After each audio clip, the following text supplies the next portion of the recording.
السلام عليكم ورحمة الله وبركاته. الحمد لله وكفى والصلاة والسلام على عباده الذين اصطفى أما بعد. فأعوذ بالله من الشيطان الرجيم. واعتصموا بحبل الله جميعا ولا تفرقوا. وقال تعالى: فلا وربك لا يؤمنون حتى يحكموك فيما شجر بينهم ثم لا يجدوا في أنفسهم حرجا ويسلموا تسليما. আজকের এই মহতী সভার শ্রদ্ধাভাজন সভাপতি, মাননীয় প্রধান উপদেষ্টা, কমিশনের চেয়ারম্যানবৃন্দ, বিভিন্ন দলের প্রধান, সুধী সমাজ, ঐক্যমত আমরা সবাই চাই। ঐক্যমত ছাড়া কোনো সফলতা সম্ভব নয়।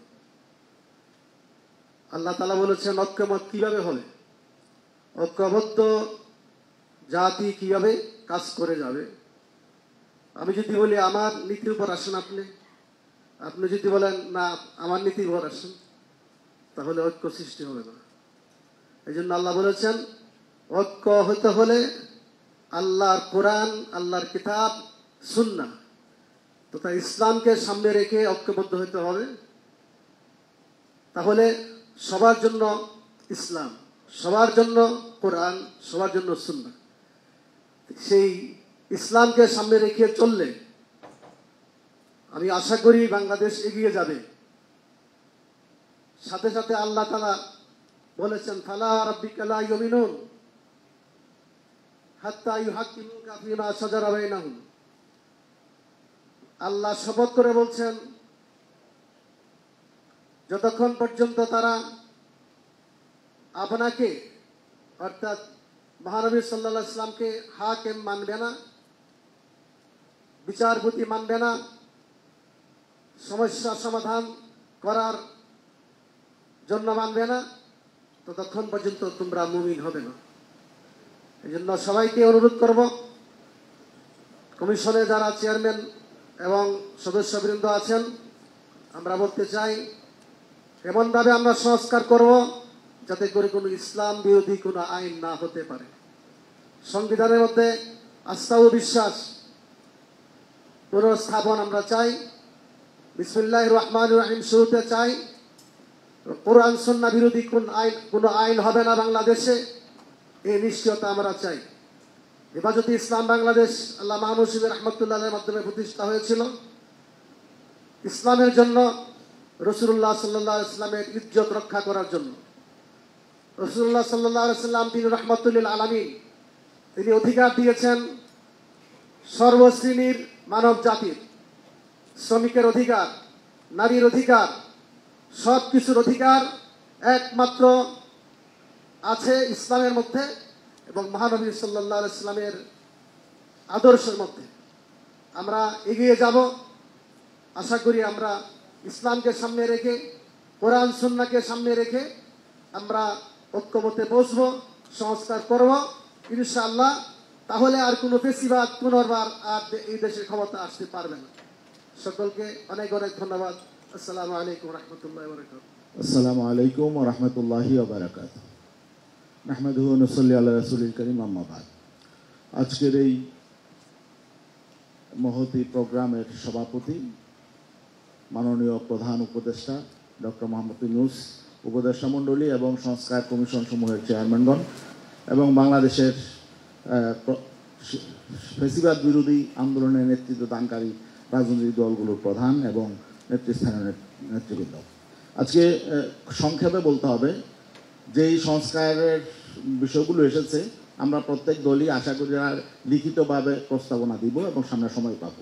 কিন্তু এখন যে বিষয়টা সামনে আমাদের মধ্যে প্রশ্ন এসেছে সেটা হলো যে নির্বাচন কবে হবে এবং যে ফেসিবাদকে আমরা উৎখাত করলাম তাদের অবস্থাটা কি হবে, এই প্রশ্নটা বড় করে আসছে।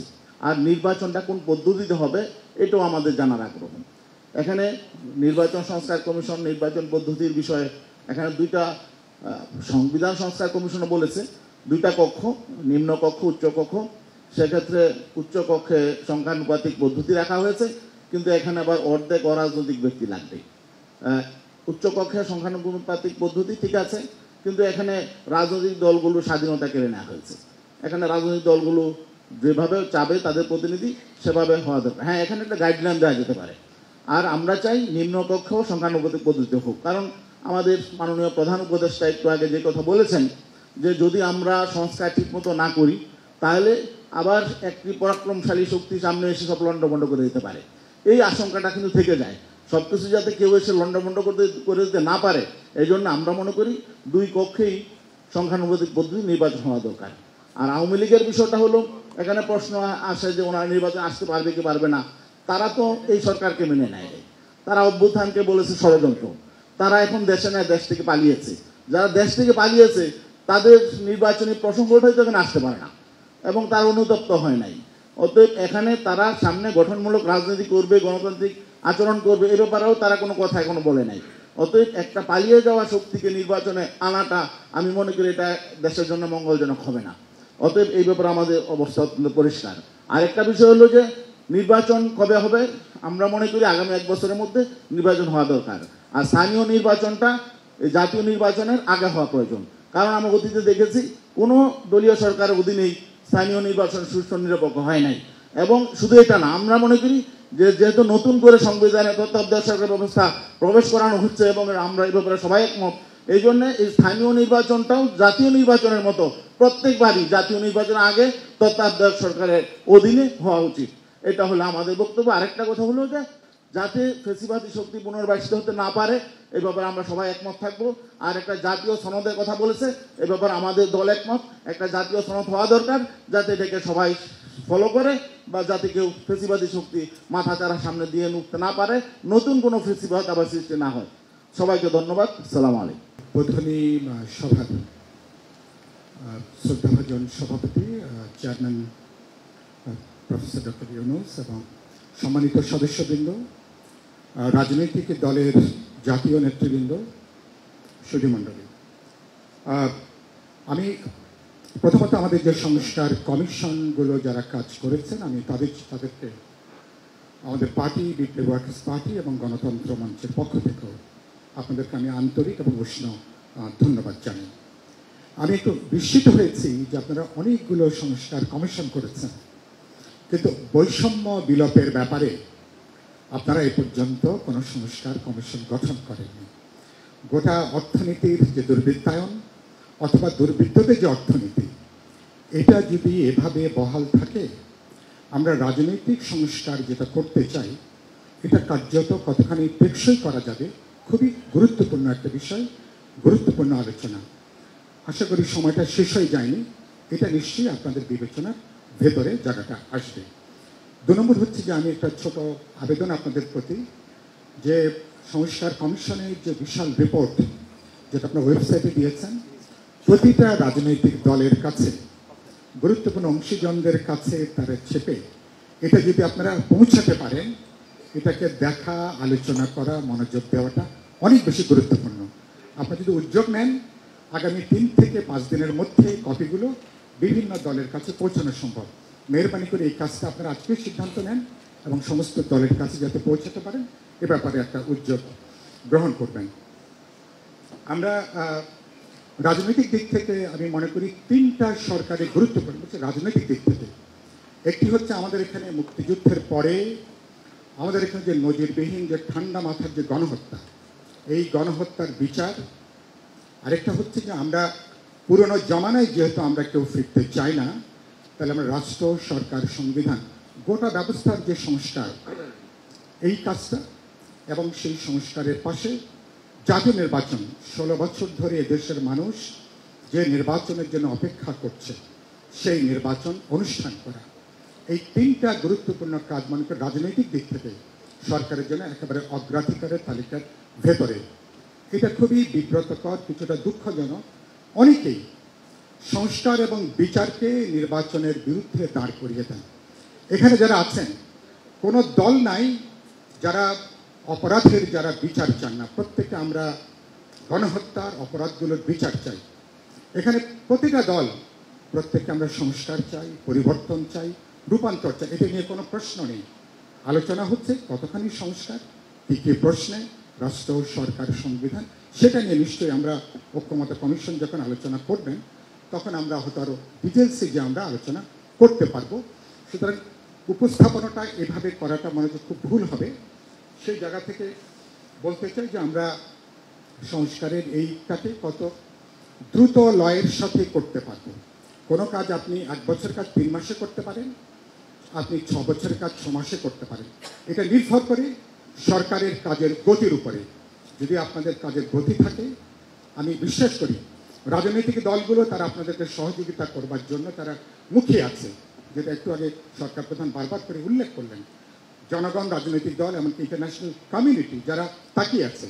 সুতরাং আমি মনে করি সেই জায়গা থেকে আপনারা এই উদ্যোগগুলো আপনারা এখানে গ্রহণ করবেন। আমরা দাঁড়াবো কোথায়? আমরা দাঁড়াবো আলাপ আলোচনা করার পরে ন্যূনতম আমাদের ঐক্যমতের জায়গা যেখানে, যেটা আমি মনে করি সরকার প্রধান খুব যথার্থ উল্লেখ করেছেন, কোনো কিছু চাপিয়ে দেওয়ার কোনো সুযোগ নেই। কেন? কারণ পরবর্তীকালে এটাকে আপনি আইন করবেন, এটাকে রেটিফাই করবেন, এটাকে টেকসই করবার প্রশ্ন আছে। সুতরাং আমরা ফাঁকফো করে কোনো কিছু চাপিয়ে দেওয়ার সুযোগ নেই। সেই জন্য বোঝাপড়া সমঝোতা, সাউথ আফ্রিকার কথা আমরা সবাই জানি। আমাদের জন্য এরকম একটা হিস্টোরিক্যাল রিকনসিলিয়েশনের একটা নতুন বোঝাপড়া, নতুন সমঝোতা, এটাকে বন্দোবস্ত বলি, আপনারা এটাকে নাম দিয়েছেন সনদ। এই জায়গাটা যদি আমরা করতে পারি, যেন প্রজ্ঞা লাগবে, দূরদর্শিতা লাগবে, আমাদের উদ্যোগ লাগবে এবং ধৈর্যটা লাগবে। এবং একটা যৌক্তিক সময়ের মধ্যে কাজটা সম্পন্ন করতে হবে। সেই জায়গা যদি আমি মনে করি আমাদের বোঝাপড়ার জায়গাটা থাকে, তাহলে এটা নিয়ে কোনো বড় কোনো প্রশ্ন উঠবে না। মানুষ তাকিয়ে আছে একটা জাতীয় নির্বাচনের জন্য। সুতরাং আমাকে সেই জায়গাটাকে বিবেচনার মধ্যে রেখে আমার সমগ্র কাজের যে জায়গাটা, সেই কাজের জায়গাটা আমরা ঠিক করবো। আমাদের কারো হটকারিতা, আমাদের কারো বাড়াবাড়ির জন্য, যেটা সরকার প্রধান বললেন, ঐতিহাসিক যে সুযোগটা তৈরি হয়েছে আমাদের একটা ডেমোক্রেটিক ট্রানজিশনের জন্য, সেই সুযোগটা কোনোভাবেই আমরা এবার যাতে আমরা না হারাই। অনেক ধন্যবাদ। শেষ বাক্যটা বলি, এবং এই সমগ্র কাজে সরকারের নিরপেক্ষ চরিত্র বৈশিষ্ট্যটা অত্যন্ত গুরুত্বপূর্ণ। আমাদের সবার সমর্থিত সরকার, আমরা এক কাট্টা সমর্থন জুগিয়ে আছি। বিশেষ কোনো অংশের কাছে, বিশেষ কোনো দল বা বিশেষ কোনো ইডিওলজি, সেই জায়গায় দাঁড়িয়ে সরকার, আপনি তো সবার সমর্থনের সরকার। সুতরাং সরকারের নিরপেক্ষ চরিত্র বৈশিষ্ট্য ঠিক রেখে যদি আমরা সবাইকে আস্থার মধ্যে রাখতে পারি, আমি বিশ্বাস করি আমাদের সামনে চ্যালেঞ্জগুলো আছে, সেগুলো মোকাবেলা করে আমরা এবছরের মধ্যেই আমরা সংস্কার, নির্বাচন, এমনকি বিচারের কাজটাকে একটা প্রাথমিক ভিত্তি দিয়ে আমরা পরবর্তী পর্যায়ে আমরা এগোতে পারবো। এ কথা বলে আপনার সবাইকে সালাম এবং শুভেচ্ছা জানিয়ে আমার বক্তব্য এখানে শেষ করতে ধন্যবাদ। কমিশনের চেয়ারম্যানবৃন্দ, সমবেত রাজনৈতিক নেতৃবৃন্দ, আসসালামু আলাইকুম রহমতুল্লাহ। আজকের আলোচনাটা আমি ঠিক বুঝতে পারছি না।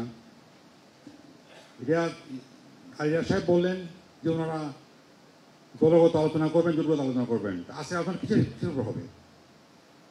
যে আমরা সংস্কারের ব্যাপারে প্রস্তাব দেবো বা যার সঙ্গে একমত সেটা বলবো না দ্বিমত বলবো, এটা কিন্তু আমার স্পষ্ট না। এটা স্পষ্ট হওয়ার প্রয়োজন ছিল। আমি কি একটু স্পষ্ট করে দেবো আপনার কথার প্রেক্ষিতে? আমি এটা বলেছি, আলী রিয়াজ সাহেবও বলেছেন, আজকের এটা মূলত পরিচিতি সভা, এবং আমরা যে একটা লম্বা সময়ের জন্য একটা সংলাপ বা ডায়ালগে প্রবেশ করতে যাচ্ছি, সেটার সূচনা। এখানে ঠিক আপনারা আপনাদের চূড়ান্ত মতামত দিয়ে দেবেন আমাদের সংস্কার পরিকল্পনাগুলো সম্পর্কে বা যে সমস্ত রিকমেন্ডেশন এসেছে সেগুলো সম্পর্কে।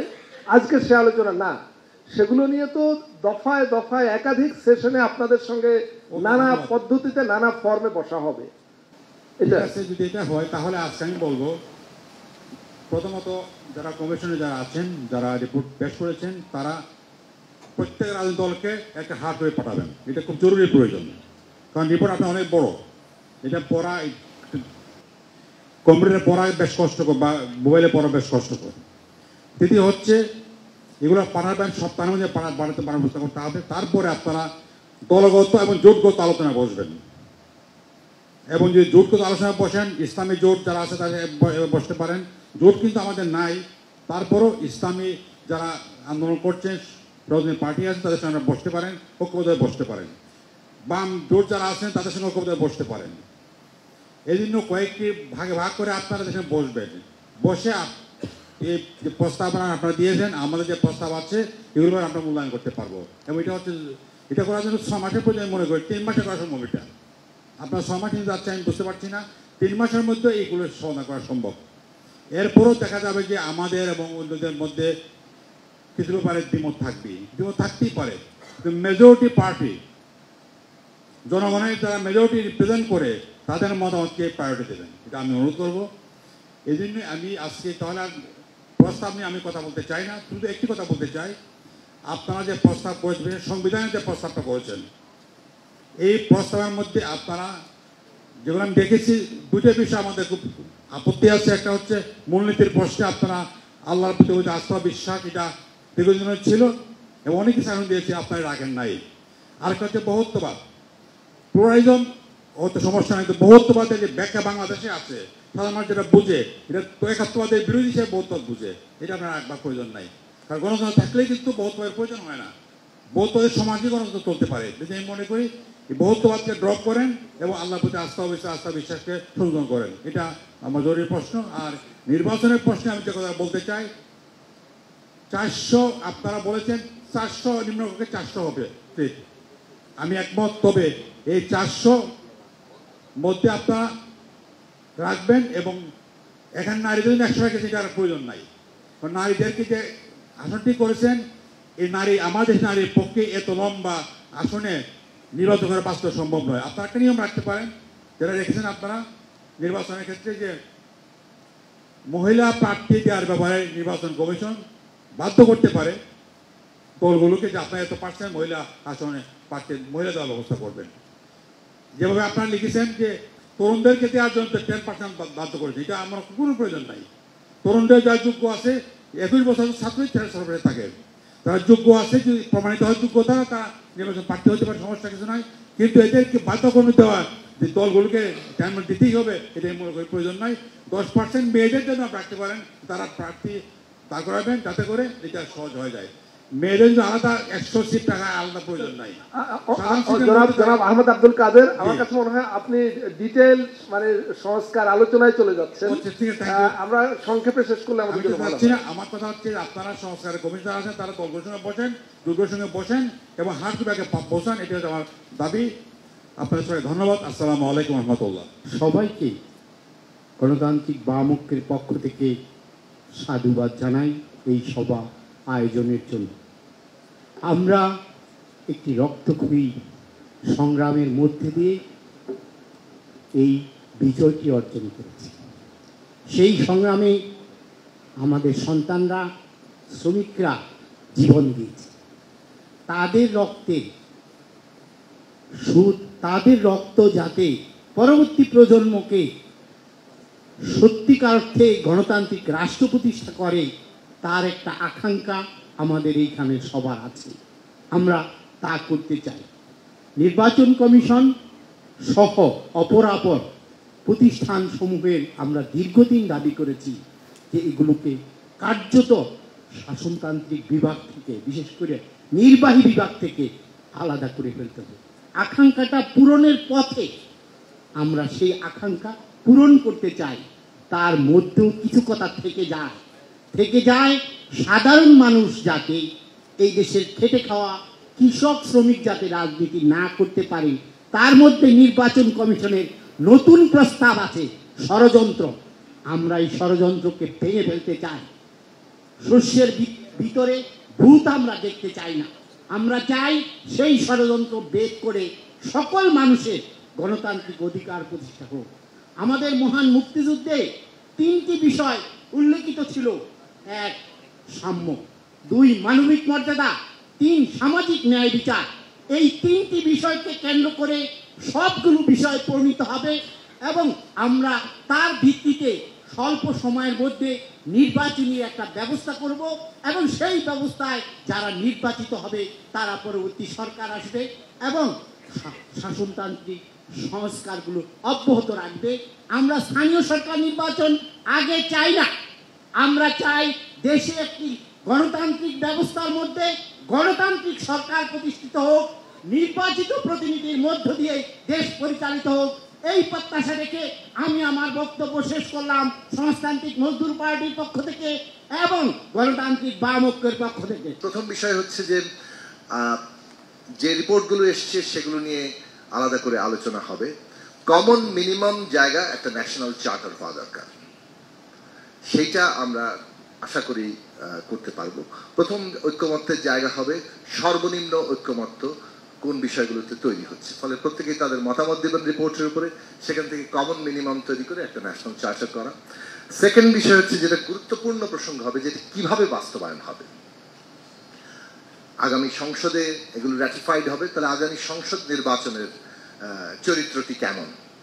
এখানে গণপরিষদ, সংবিধান সংস্কার সভার নির্বাচন, সাধারণ পার্লামেন্ট নির্বাচন, এই রকম প্রস্তাবগুলো ইতিমধ্যে উপস্থিত আছে।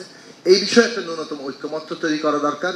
আমাদের দলের পক্ষ থেকে একটা বিনীত আহ্বান হচ্ছে এই যে নতুন বন্দোবস্ত, সেটা যাতে টেকসই হয় সেই দিকে আমরা সবাই হয়তো আমাদের সর্বোচ্চ বিবেচনা রাখবো, সেটাই আমাদের গুরুত্বের সাথে বিবেচনা করা দরকার। তৃতীয় বিষয় হচ্ছে যে এটাও খুবই গুরুত্বপূর্ণ যে আগামী পার্লামেন্ট এই ন্যূনতম যে জাতীয় ঐক্যমত্য ন্যাশনাল চার্টার, সেটা বাস্তবায়ন করার ক্ষেত্রে কি ধরনের অঙ্গীকারে যাবে, তার কি কোনো আইনি বাধ্যবাধকতা হবে কিনা। এই তিনটি প্রশ্ন আমাদের সর্বোচ্চ গুরুত্বের ঐক্যমত্য তৈরি করা দরকার। এইটাই হয়তো এই উত্তরণ পর্বের সবচেয়ে প্রধান বিষয়। আরেকটি বিষয় নিয়ে আলোচনা হওয়া দরকার, যেটা নির্বাচন, বিচার, আমাদের সমস্ত শহীদদের আত্মদান এবং তাদের আত্মত্যাগের উপর দাঁড়িয়ে যে এই রাষ্ট্র নির্মাণ, সেইখানে বিচার এবং এই ফ্যাসিস্টদের রাজনৈতিক ভবিষ্যৎ কি, সেই বিষয়েও আলাপ আলোচনা এই ঐক্যমত্য কমিশনের আলাদা একটি এজেন্ডা হওয়া দরকার, যাতে করে আমরা একটা জায়গায় পৌঁছতে পারি।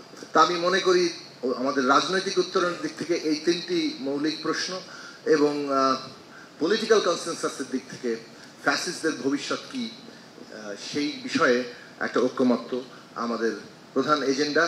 আশা করি সম্মানিত কমিশন প্রধান এবং মাননীয় উপদেষ্টা এবং উপদেষ্টাবৃন্দ, মাননীয় প্রধান উপদেষ্টা এবং উপদেষ্টাবৃন্দ, তারা এই চারটি বিষয়ে ন্যূনতম ঐক্যমত্য তৈরির ক্ষেত্রে ফ্যাসিলিটেটরের ভূমিকায় সফল হবেন। বাংলাদেশের জনগণ আপনাদের সেই সাফল্য দেখতে চায়। ধন্যবাদ সবাই। অধ্যকার এই মহতী সভার সম্মানিত সভাপতি, উপস্থিত কমিশনের কো চেয়ারম্যান বৃন্দ, জাতীয় নেতৃবৃন্দ, আসসালামু আলাইকুম ওয়া রাহমাতুল্লাহি ওয়া বারাকাতুহু। আমি শুরুতেই ধন্যবাদ জানাই যে আজকে একটা খুব চমৎকার একটা অনুষ্ঠান এবং আমাদের এখানে বাংলাদেশের 5ই আগস্টের পট পরিবর্তনে যে সমস্ত রাজনৈতিক দলগুলো ভূমিকা রেখেছেন তাদের সবার প্রতিনিধি এবং নেতৃবৃন্দ উপস্থিত আছেন। এই জন্য কয়েকটা কথা না বললেই নয়। আমরা গত কয়েকদিন আগে দেখেছি যে আমাদের একজন উপদেষ্টা বলেছেন যে স্থানীয় সরকার নির্বাচন করার জন্য নীতিগত সিদ্ধান্ত নেওয়া হয়েছে। আজকে আমার জানা যে এটা আসলে সত্য কিনা, আর এটা যদি সত্য হয় তো এটা রাজনৈতিক দলগুলোকে পাশ কাটিয়ে এই সিদ্ধান্ত নেওয়াটা কতটা হঠকারী হয়েছে। 2 নম্বর হচ্ছে আমরা সংস্কার চাই, আমরা নির্বাচন চাই। আমরা আগে জাতীয় নির্বাচন চাই, পরে স্থানীয় সরকার নির্বাচন পরবর্তী পর্যায়ে হবে। এবং আমি প্রধান উপদেষ্টাকে ধন্যবাদ জানাই আয়নাগার পরিদর্শনের জন্য। তবে অনেক মহল থেকে প্রশ্ন উঠেছে যে আপনি 6 মাস পরে কেন আয়নাঘর দেখতে গিয়েছেন। আরও আগেই আপনাকে আমরা সেখানে যাওয়ার প্রত্যাশা ছিল। আয়নাঘর যে বিকৃত করা হয়েছে, ভাঙা হয়েছে, রং করা হয়েছে, নতুন তোয়ালে দেওয়া হয়েছে, এগুলো কিন্তু জাতির মধ্যে একটা ভিন্ন একটা মাত্রা যোগ করেছে, যেটা নেগেটিভ। দ্রব্যমূল্য নিয়ন্ত্রণ কমিশন হওয়া উচিত ছিল, কারণ এদেশের মানুষের, শ্রমজীবী মেহনতি মানুষের এখন কিন্তু সবজির দাম কমেছে, এটা নিয়ে আমার কোনো বক্তব্য নেই। তবে চালের দাম, তেলের দাম এই সরকার আসার পরে প্রতি লিটারে 8 টাকা করে বাড়ানো হয়েছে, সারের দাম 2 টাকা বাড়ানো হয়েছে, বিদ্যুতের দাম সামনে কি হয় জানি না, আরো অনেকগুলো দাম কিন্তু ইতিমধ্যে বাড়ানো হয়েছে, যেটা আমাদের জন্য খুবই খারাপ অবস্থা।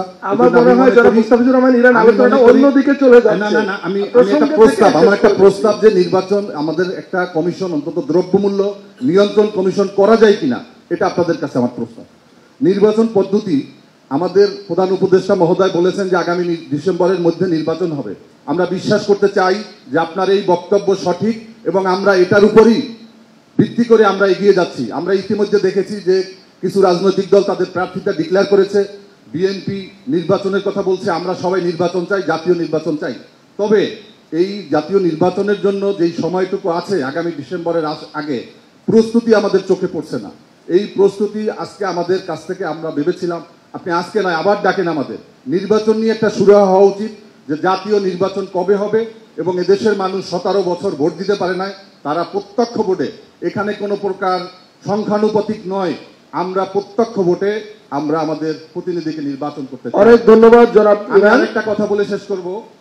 এখানে আমরা দেখেছি যে আমাদের স্থানীয় সরকার নির্বাচনের ক্ষেত্রে একটা সুপারিশ এসেছে যে সেখানে মেম্বারদের ভোটে চেয়ারম্যানরা হবে এবং জনপ্রতিনিধিদের ক্ষেত্রে শিক্ষাগত যোগ্যতা এতদিন আমরা জানতাম যেটা প্রযোজ্য হয় না, কিন্তু যদি এটা আপনি স্থানীয় সরকারে প্রয়োগ করেন, জাতীয় সংসদে যেখানে আইন পাস হবে, আইনসভা, সেখানে কেন হবে না?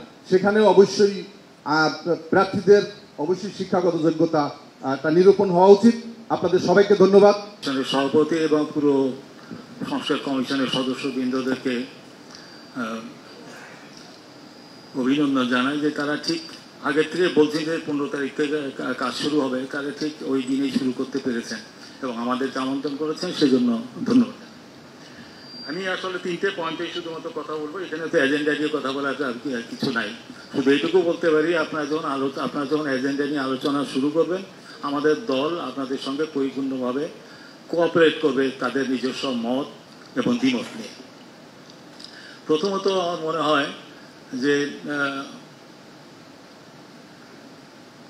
এখানে ডক্টর ইউনূস বারবার বলেছেন যে আমরা পরাজিত হতে পারি না, আমাদের বিজয় লাভ করতে হবে। এই যে প্রত্যাশা, আমি মনে করি এই প্রত্যাশাটা পূরণ করতে হলে যে ডিক্লারেশনের কথা, ডিক্লারেশন অফ ইনসারেকশন, যে ডিক্লারেশনের কথাটা দেরিতে হলে এসছে, এই ডিক্লারেশনটা করাটা জরুরি। এই ডিক্লারেশনটা ডকুমেন্ট অফ ইউনিটি হবে, যেটা অন্যদেরকে পরাজিত, পলাতক, প্রতিক্রিয়াশীল, ষড়যন্ত্রকারী শক্তিদেরকে তাদেরকে নিরুৎসাহিত করবে কোনো কিছু করার জন্য। এবং এই ডকুমেন্টটাই আমাদের মধ্যে যে ডিফারেন্সগুলো আছে, বিএনপি পলিটিক্স তো আমি করি না, আমার পলিটিক্স বিএনপি করে না, চরমোনায় পলিটিক্স আমি করি না, আমারটা ওনার শুনে লাভটা কি? আমরা we can find a place যেটা আমরা এক জায়গায় দাঁড়ায় আমরা পরবর্তী পলিটিক্সটা করতে পারি, সেটা 1 নম্বর। দ্বিতীয়ত হলো যে কথাটা আসছে যে লোকাল গভর্নমেন্ট ইলেকশন, যেহেতু একটু ধীর আছে, সমাজও ধীর আছে, ইকোনমি ধীর আছে, সবকিছু ধীর আছে, লোকাল গভর্নমেন্ট ইলেকশন হলে কিন্তু সচল করা যায়নি। এই আইডিয়া থেকে হয়তো বা অনেক কথা আসছে, কিন্তু আমি বলি এখনকার প্রবলেম প্রথমত রাজনৈতিক জিনিসটা ডিলে মানে বাস্তব কারণেই হোক বা অন্য কারণেই হোক, বিলম্বিত করে ওইখানে সলভ করলে বা ওইখানে অ্যাক্টিভ করলে আসলে ঝামেলাটা বাড়তে পারে এবং রাজনৈতিক সমস্যার সমাধান আরো জটিল হয়ে যেতে পারে। কাজে আমি বলবো যে ইলেকশনের দিকে ফোকাস করেই আমাদেরকে চিন্তাটা করা উচিত, ওইটা আমরা পরে করতে পারি। তারপরে যে কথাটা আসছে সেটা হলো যে আমাদের যে সংস্কার করতে গেলে তো অনুকূল পরিবেশ দরকার। পরিবেশটা এটা যদি খুব ওপেন রেখে দিই, যখন এক এক সময় এক এক রকম ঘটনা ঘটলো, তাহলে ওই ধরনের পরিবেশের সংস্কার নিয়ে আসলে কাজটা করতে পারবে না, আমরা করতে পারবো না, পার্টি করতে পারবে না। কাজে পরিবেশটা, অনুকূল পরিবেশ থাকা সংস্কারের জন্য সেইটা একদম ম্যান্ডেটারি। কখনো কারো মনে হইলো যে আজকে এইটা জিনিস, তারপর তারা সেই সব ইস্যু নিয়ে তারা অ্যাগ্রেসিভ পলিটিক্যাল অ্যাক্টিভিটি শুরু করে দিল, তাণ্ডব শুরু করে দিল। এইরকম যে সিচুয়েশনে আপনারা কোনো ইয়ে করতে পারবেন না, আপনারা মানে আমরা করতে পারবো না। আমরা না করতে হলে আপনারা করবেন কি, আপনারা না করতে হলে আমরা করবো কি, সবাই মিলেই তো করতে হবে। তাতে সেটা করা যাবে না, সেটা আমাদের সবারই দায়িত্ব আছে। যারা এই অভ্যুত্থানে আমরা নেতৃত্ব দিয়েছি, সাপোর্ট করেছি, আগে পরে যখন যেভাবে হোক না কেন, তাদের সবারই এই দায়িত্বটা আছে। আমি কথা না বাড়িয়ে আপনাদেরকে আবারও আমার দলের পক্ষ থেকে আন্তরিকভাবে ধন্যবাদ জানিয়ে আমার বক্তব্য শেষ করছি। এবং প্রধান উপদেষ্টা সহ আজকে জাতীয় ঐক্যমত্য কমিশনের যে আমাদের সদস্যবৃন্দ, তারা তাদের সংস্কার প্রস্তাবনাগুলো শেষ করে আজকে এই সকলকে নিয়ে আজকে এখানে বসার মতো একটা পরিবেশ তৈরি করেছে। অনেক কথা বলেছেন অনেকে, কিন্তু সেম বিষয়ে না গিয়ে সামগ্রিক প্রেক্ষাপটে তারপরে 2-1 মিনিটে একটু সংক্ষিপ্ত কিছু বলতে চাই। প্রথমত হচ্ছে যে এখানে অনেক রাজনৈতিক দল আছেন যারা নির্বাচন কেন্দ্রিক বিভিন্ন ধরনের জোট বা অ্যালায়েন্সের আলাপ আলোচনার একটা সমঝোতায় পৌঁছে গেছেন। কাজে কোনো কোনো দল কিংবা নেতৃবৃন্দের অবস্থানটা ওই জোটের সপক্ষেই থাকবে।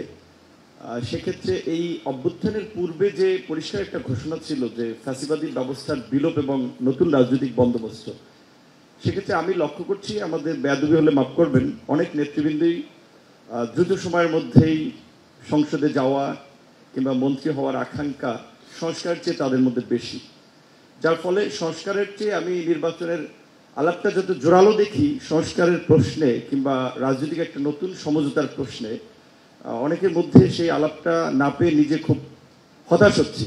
কারণ আপনারা জানেন যে বাংলাদেশের একটা অত্যন্ত প্রতিকূল সময়ে ফুটবলের মতো ঢাকা বিশ্ববিদ্যালয়ের লাইব্রেরির সামনে 2018 সালে আপনারা দেখেছেন কোটা সংস্কার আন্দোলন করতে গিয়ে মার খেয়েছিলাম, এবং যেখানে ব্যাপক একটা তরুণ প্রজন্ম রাজনীতি বিমুখ ছিল তাদেরকে কিছুটা রাজনীতিমুখী করার জন্য ধারাবাহিকভাবে ঢাকা বিশ্ববিদ্যালয়ের ইংরেজি বিভাগে পড়াশোনা করে একটা ধারাবাহিক লড়াই চালিয়ে গেছি, একেবারেই নিম্ন মধ্যবিত্ত পরিবারের একটা সন্তান পরিবারের নিরাপত্তা চিন্তা না করে।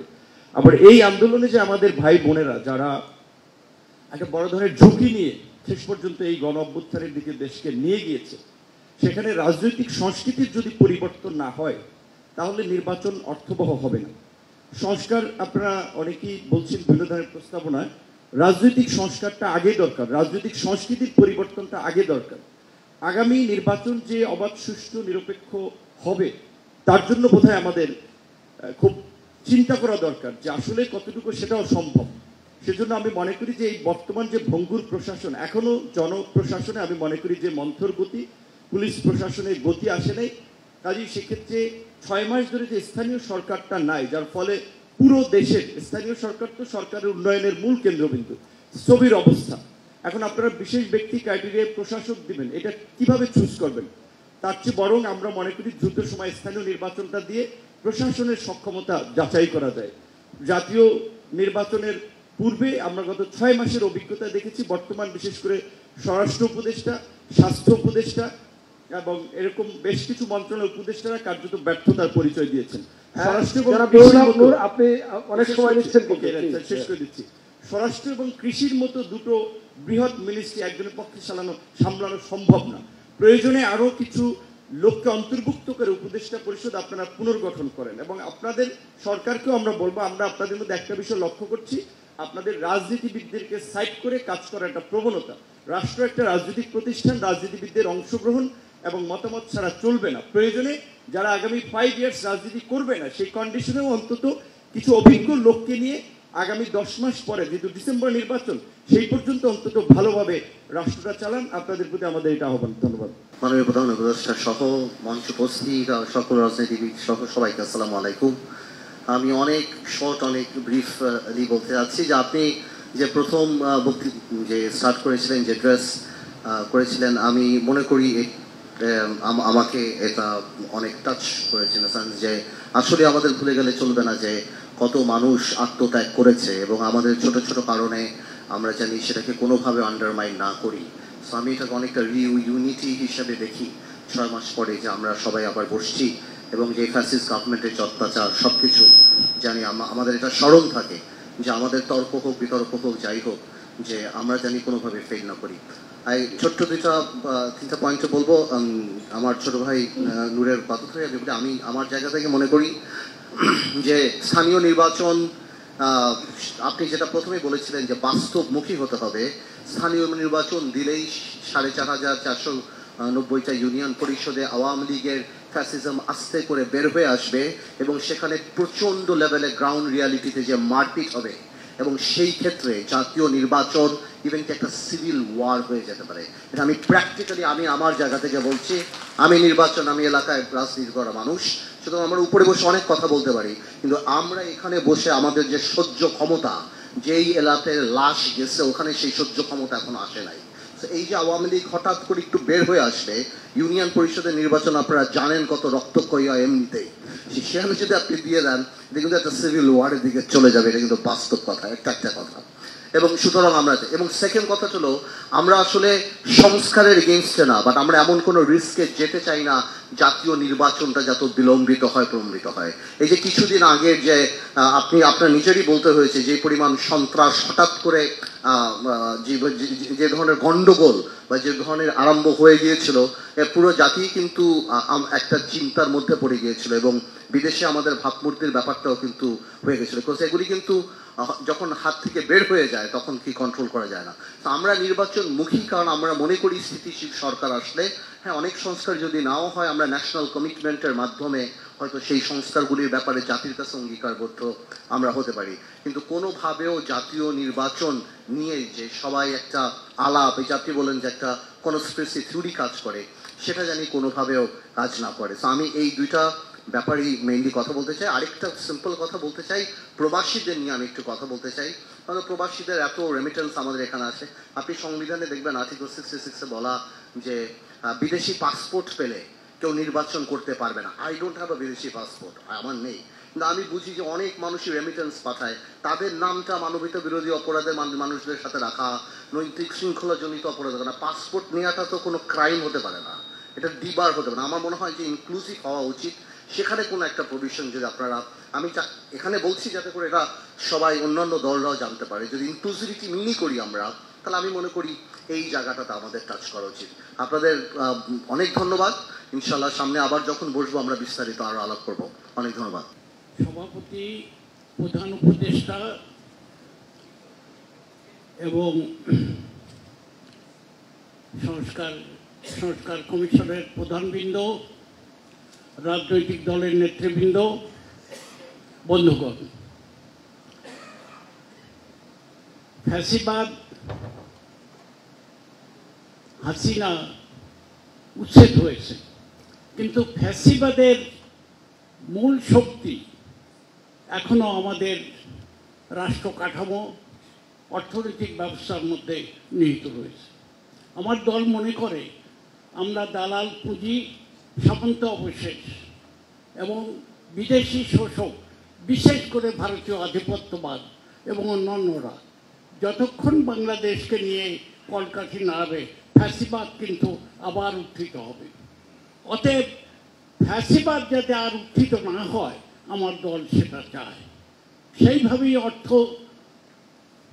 রাজনীতি, সামাজিক পরিস্থিতি আমাদের বিনির্মাণ করতে হবে। আমরা অনেক দেখেছি। অতএব ফ্যাসিবাদ আবার নতুন করে উত্থিত হোক সেটা আমরা চাই না। এই সরকার সফল হোক আমাদের আন্দোলনের, যদিও আমরা মনে করি এই সরকার আমাদের শ্রেণীর সরকার নয়, কিন্তু আমাদের দ্বারা সংগ্রামের মধ্য দিয়ে অর্জিত এই সরকার ব্যর্থ হোক তা আমরা চাই না। নতুন পরিস্থিতি সম্মুখে এগিয়ে যাক, এই ধরনের একটি আয়োজন করেছেন, তার জন্য আমাদের দলের পক্ষ থেকে আমরা ধন্যবাদ জানাই। আমরা স্থানীয় সরকারের নির্বাচন আগে হোক, জাতীয় নির্বাচন পরে হোক তা আমরা চাই না। অবশ্য আমাদের দলের পক্ষ থেকে আমরা আগেই সংবিধান সভার নির্বাচনের প্রধানের কাছে জানিয়েছিলাম যে আমরা সংবিধান সভার নির্বাচন চাই নতুন সংবিধানের জন্য। ৭২ সালের সংবিধান এইটা আমাদের জন্য এটা খুবই উপযোগী হবে না। ইতিমধ্যে ব্যর্থ হয়েছে, ভবিষ্যতেও এইটা দাঁড়াতে পারবে তা নয়। এবং অভ্যুত্থান আমাদের সমাজের মধ্যেই রয়েছে, ভবিষ্যতে আবার অভ্যুত্থান হবে যদি জনগণের কোনো সমস্যা থাকে। জনগণ কারোর কাছে হাত পা বেঁধে দেয় নাই। অতএব আপনাদের সফলতা কামনা করি, জনগণের সফলতা কামনা করি, এইটা বলে আমার দলের পক্ষ থেকে আপনাদেরকে অভিনন্দন জানিয়ে বক্তব্য শেষ করছি। ধন্যবাদ। ঐক্য মত পরিষদের সম্মানিত সভাপতি, মাননীয় প্রধান উপদেষ্টা, সংস্কার কমিটির চেয়ারম্যানবৃন্দ, উপস্থিত রাজনীতিবৃন্দ, সবাইকে সংগ্রামী শুভেচ্ছা। মাননীয় প্রধান উপদেষ্টা ঘোষণা করেছেন যে ডিসেম্বরের মধ্যে জাতীয় সংসদ নির্বাচন, আমরা এটাকে স্বাগত জানাচ্ছি এবং আমরা মনে করি বিচার, সংস্কার এবং নির্বাচন কেউ একে অপরের পরিপূরক এবং এটা একসাথেই করা যায়। নির্বাচনটা এবং সংস্কার এবং বিচার এটা একসাথে চলতে হবে এবং বিচার এবং সংস্কার নির্বাচনের পরও পরবর্তী নির্বাচিত সরকার চালিয়ে যাবে। আমরা মনে করি যে গত 15-17 বছর পর্যন্ত আমরা ভোট দিতে পারিনি, আমরা জাতীয় সংসদে নির্বাচন চাই। আমরা মনে করি জাতীয় সংসদ নির্বাচনের পূর্বে স্থানীয় সরকার নির্বাচন করার চিন্তাটা অত্যন্ত বিপজ্জনক এবং জাতির জন্য অত্যন্ত ভয়ঙ্কর একটা খারাপ একটা নজির সৃষ্টি হবে এবং এটা আমরা সামলাতে পারবো না। আর দ্বিতীয় যেটা বলতে চাই সেটা হলো যে মাননীয় প্রধান উপদেষ্টা, আপনি দয়া করে মেহরবানি করে আমাদের প্রতি করুণা করে আপনার এই উপদেষ্টা মণ্ডলী সংস্কার করুন, উপদেষ্টা মণ্ডলীকে পরিধি আরেকটু বাড়ান এবং আইনশৃঙ্খলা বাহিনী সহ তাদেরকে আরেকটু কার্যকর করেন, প্রশাসনকে আরেকটু গতিশীল করেন। আমরা আপনার পক্ষে আছি, আমরা সবাই আপনার পক্ষে থাকব। এবং আমরা এখানে আরেকটা জিনিস বলতে চাই যে 24-এর নির্বাচনে যারা প্রত্যক্ষ এবং পরোক্ষভাবে ভূমিকা রেখেছে, আমরা এই জাতীয় আলোচনার মধ্যে তাদেরকে চাই না। শুধু 24 এবং 24-এ নয়, এই 14 সালের নির্বাচনও যারা আপনার সরকারকে সহযোগিতা করেছে তাদেরকে আমরা এই নতুন বাংলাদেশ বিনির্মাণে আমরা তাদেরকে চাই না। তারা আমাদের কাছে গণশক্তি হিসাবে চিহ্নিত হয়ে থাকবে। ধন্যবাদ আপনাদের সবাইকে। এই বছরের ভিতর যদি জাতীয় নির্বাচন হয়, সেই জন্য এই যে সংস্কার কমিটির যে রিপোর্টের হার্ড কপিটা অতি তাড়াতাড়ি দিতে হবে এবং এটা একটা নির্দিষ্ট টাইম বেঁধে এইটা শেষ করতে হবে। এইটাকে লং টাইম প্রসেসে যাওয়া যাবে না। সংস্কার সবাই যেভাবে করুক, সব 6টা সংস্কার কমিশন একসাথে বসে উইদিন দি 2 মান্থের ভিতর এটা শেষ করতে হবে। আর স্থানীয় নির্বাচনে এখানে যারা বক্তৃতা দিয়েছে তাদের 80% লোক বলেছে স্থানীয় নির্বাচন এই সরকার হাতে নেওয়া মানে অত্যন্ত বিপজ্জনক ডেকে আনা। স্থানীয় নির্বাচন যদি ডিক্লেয়ার করা হয়, দেখবেন গ্রামে গ্রামে মহল্লায় আবার রক্তক্ষয়ী সংঘর্ষ হবে এবং ফ্যাসিস্ট আওয়ামী লীগ সরকার তারা আবার মাথা চড়া করবে। সেই জন্য স্থানীয় নির্বাচন আমরা চাই না। আমার জোটে 11টা দল আছে, 11টা জোট দলের কেউ স্থানীয় নির্বাচন চায় না। তারা চায় এবং বিশ্বাস রাখে প্রধান উপদেষ্টার কথায় যে এই বছরেই জাতীয় নির্বাচনটা হোক। আরেকটা বিষয় আমি খুব স্পষ্ট বলতে চাই, এই সমস্ত কিছু করতে হলে আওয়ামী ফ্যাসিস্ট সরকারের দোসররা প্রশাসন, পুলিশ, ব্যাংক, অন্য জায়গায় এখনো আছে। তাদের যদি অপসারণ করা না হয় তাহলে আমাদের নির্বাচনে ব্যাঘাত আসতে পারে। আর জাতীয় ঐক্যমতটা ধরে রাখা দরকার। জাতীয় ঐক্যমতে আমরা প্রথম থেকে এই সরকারকে সাপোর্ট দিয়ে আসছি, এটাকে আমাদের সরকার মনে করি এবং আমরা মনে করব এই সরকার এমন একটা নির্বাচন দেবে যে নির্বাচন দেশে বিদেশে গ্রহণযোগ্য হবে। সবাইকে ধন্যবাদ। এখানে আমাদের রাজনৈতিক নেতৃবৃন্দ যে কথাগুলি বলেছেন, আসলে এর বাইরে গেলে তো আমাদের বিচ্ছিন্ন হব। আমরা সংস্কার, নির্বাচন এবং অপরাধীদের বিচার, 3টি কাজ আমাদের জন্য জরুরি। নিশ্চয়ই উপদেষ্টা সরকার সে বিষয়ে যথেষ্ট মনোযোগী। আর রাজনৈতিক দলগুলো এই পর্যন্ত যে প্রত্যয় ব্যক্ত করলেন, যে সকলেই আন্তরিকভাবে প্রকাশ করলেন যে উপদেষ্টা সরকারের সাথে রয়েছে, তাই আমি বিনয়ের সাথে বলছি, সকল মতামত যেমন গ্রহণযোগ্য না, আবার সকলকে অগ্রাহ্য করা যাবে না। এর মধ্য দিয়ে রাষ্ট্র বন্দোবস্তকে সংস্কারের দিকে কি করে এগিয়ে নিয়ে যাবেন, সেটাই আমাদের উপদেষ্টা সরকার এবং রাজনৈতিক দলগুলোর লক্ষ্য হওয়া উচিত। নিশ্চয়ই সকলে কথা বলবেন, আমরাও সুযোগ হলে যখন কমিশনগুলো আলাদা আলাদা করে বসবে তখন আমরা আরো বিস্তারিত বলবো। সকলকে শুভেচ্ছা জানাচ্ছি আমাকে শুনবার জন্য। ধন্যবাদ। আজকের এই আয়োজনের জন্য জাতীয় ঐক্যমত কমিশনের চেয়ারম্যান সহ সকলকে ধন্যবাদ জানাচ্ছি। জাতীয় নেতৃবৃন্দ, আমরা জুলাই আগস্টের বিপ্লবের পর একটি নতুন বাংলাদেশ গঠনের প্রত্যয় নিয়েই কাজ করে যাচ্ছি। রিফরমেশন বা রিকনসিলিয়েশনের যে কথাগুলো আসছে, আমি মনে করি যে বিস্তারিত আলোচনা তো আমরা দলগুলো, কমিশনগুলোর সাথে বসে বিস্তারিত আলোচনা করব। তবে আগামীর বাংলাদেশ গঠনের যে ভিত্তিগুলো নির্ধারিত হয়ে যাওয়া খুবই জরুরি, যাতে আমরা একটা ধারায়, একটা গতিপথে সামনের দিকে অগ্রসর হতে পারি। সেজন্য যে আগস্ট বিপ্লবের যে ঘোষণাপত্র সম্মিলিত ঐক্যমতের ভিত্তিতে আসার কথা, সেটা অনতিবিলম্বেই চলে আসা উচিত। যাতে সেই ঘোষণাকে সামনে রেখে সেই আলোকে আমরা আমাদের প্রস্তাবনা এবং আগামীর বাংলাদেশ গড়ে তুলতে পারি। সেজন্য এই জুলাই আগস্টের ঘোষণার পাশাপাশি আমাদের ঐক্যমতের যে জায়গাগুলোতে আমাদের সকলকে কনসিডার করেই সামনের বাংলাদেশ গড়ে তোলা উচিত। আমি দেখছি যে একটা বিষয়টা আমরা সকলে একমত যে 24-এর যে জুলাই আগস্ট বিপ্লব, এই বিপ্লব পরবর্তী বাংলাদেশ তার পূর্ববর্তী বাংলাদেশের চেয়ে ব্যতিক্রম এবং ভিন্ন কিছু হবে। সেই সঙ্গে 71-এর যে মহান মুক্তিযুদ্ধ, সেটাকে আমাদের আগামীর বাংলাদেশ গড়ে তুলবার ক্ষেত্রে অন্যতম ভিত্তিমূল হিসেবে আমাদেরকে গ্রহণ করতে হবে। সেই সঙ্গে আমরা মনে করি 47-এর যেই বাংলাদেশ বা 47-এর যে দেশ বিভাগ, সেটাকেও আমাদের অত্যন্ত গুরুত্বের সাথে কনসিডার করতে হবে। 47, 71, 24-এর ভিত্তিতে আগামীর বাংলাদেশ গড়ে উঠুক, সেই প্রত্যাশা ব্যক্ত করছি। সকলকে ধন্যবাদ। আসসালামু আলাইকুম ওয়া রাহমাতুল্লাহ। কমিশন হেডস যারা আছেন, আপনাদের গত কয়েক মাসের কাজের মাধ্যমে যে রিপোর্টগুলো আমরা পেয়েছি সেটাকে সাধুবাদ জানাই এবং এই আলোচনার প্রচেষ্টা সামনে আমরা এই রিফর্মগুলোতে ঐক্যমত পোষণ করব বা কতখানি ঐক্যমত তৈরি হবে সেগুলোর জন্য কার্যক্রম, এটাতেও সাধুবাদ জানাই। এই জন্য আপনাদের সবাইকে অসংখ্য ধন্যবাদ। আমি ছোট্ট করে কথা বলবো, প্রাসঙ্গিক আজকে যে কারণে এসেছি সেটা রিলেটেড ছোট্ট 3টা কথা বলবো, আর অপ্রাসঙ্গিক 2টো কথা বলবো। অপ্রাসঙ্গিক কথা বলার আগে একটু ক্ষমা চেয়ে নিচ্ছি, কিন্তু আমাদের রেগুলার উঠা বসা হয় না বলে আজকে একটা প্রসঙ্গে এসে অন্য প্রসঙ্গে একটু করে কথা বলতে হয়। একটা প্রসঙ্গ অলরেডি কয়েকজন আলোকপাত করেছেন যে জাতীয় নির্বাচনের আগে যেন লোকাল নির্বাচন না হয়, এটা অত্যন্ত গুরুত্বপূর্ণ। এইটার ডিটেল আলোচনা অবশ্যই আপনাদের সাথে আমরা যখন কমিশনে বসবো তখন করবো। তবে আমি আগে থেকেই বলছি এটা কমিশনের হেডদের এবং মাননীয় প্রধান উপদেষ্টার জ্ঞাতার্থের জন্য আমরা সবাই, আমার মনে হয় এখানে বেশিরভাগ লোকের সাথে কথা বললে আপনারা ওখানে একটা ঐক্যমতের কাছাকাছি পৌঁছতে পারবেন। আরেকটা জিনিস যেটা এগেন অপ্রাসঙ্গিক, সেটা হলো যে আওয়ামী লীগ যেন নির্বাচনে না আসতে পারে। আওয়ামী লীগ একটা আপনার টেররিস্ট অর্গানাইজেশন হতে হলে ব্যাখ্যা যা যা পূরণ করতে হয়, ইলিগাল অ্যাক্টিভিটি, আপনার পপুলেশনকে অ্যাটাক করা, আপনার অর্গানাইজেশন স্ট্রাকচার থাকা, মানে যতগুলো আছে সবগুলো আওয়ামী লীগ ফুলফিল করে।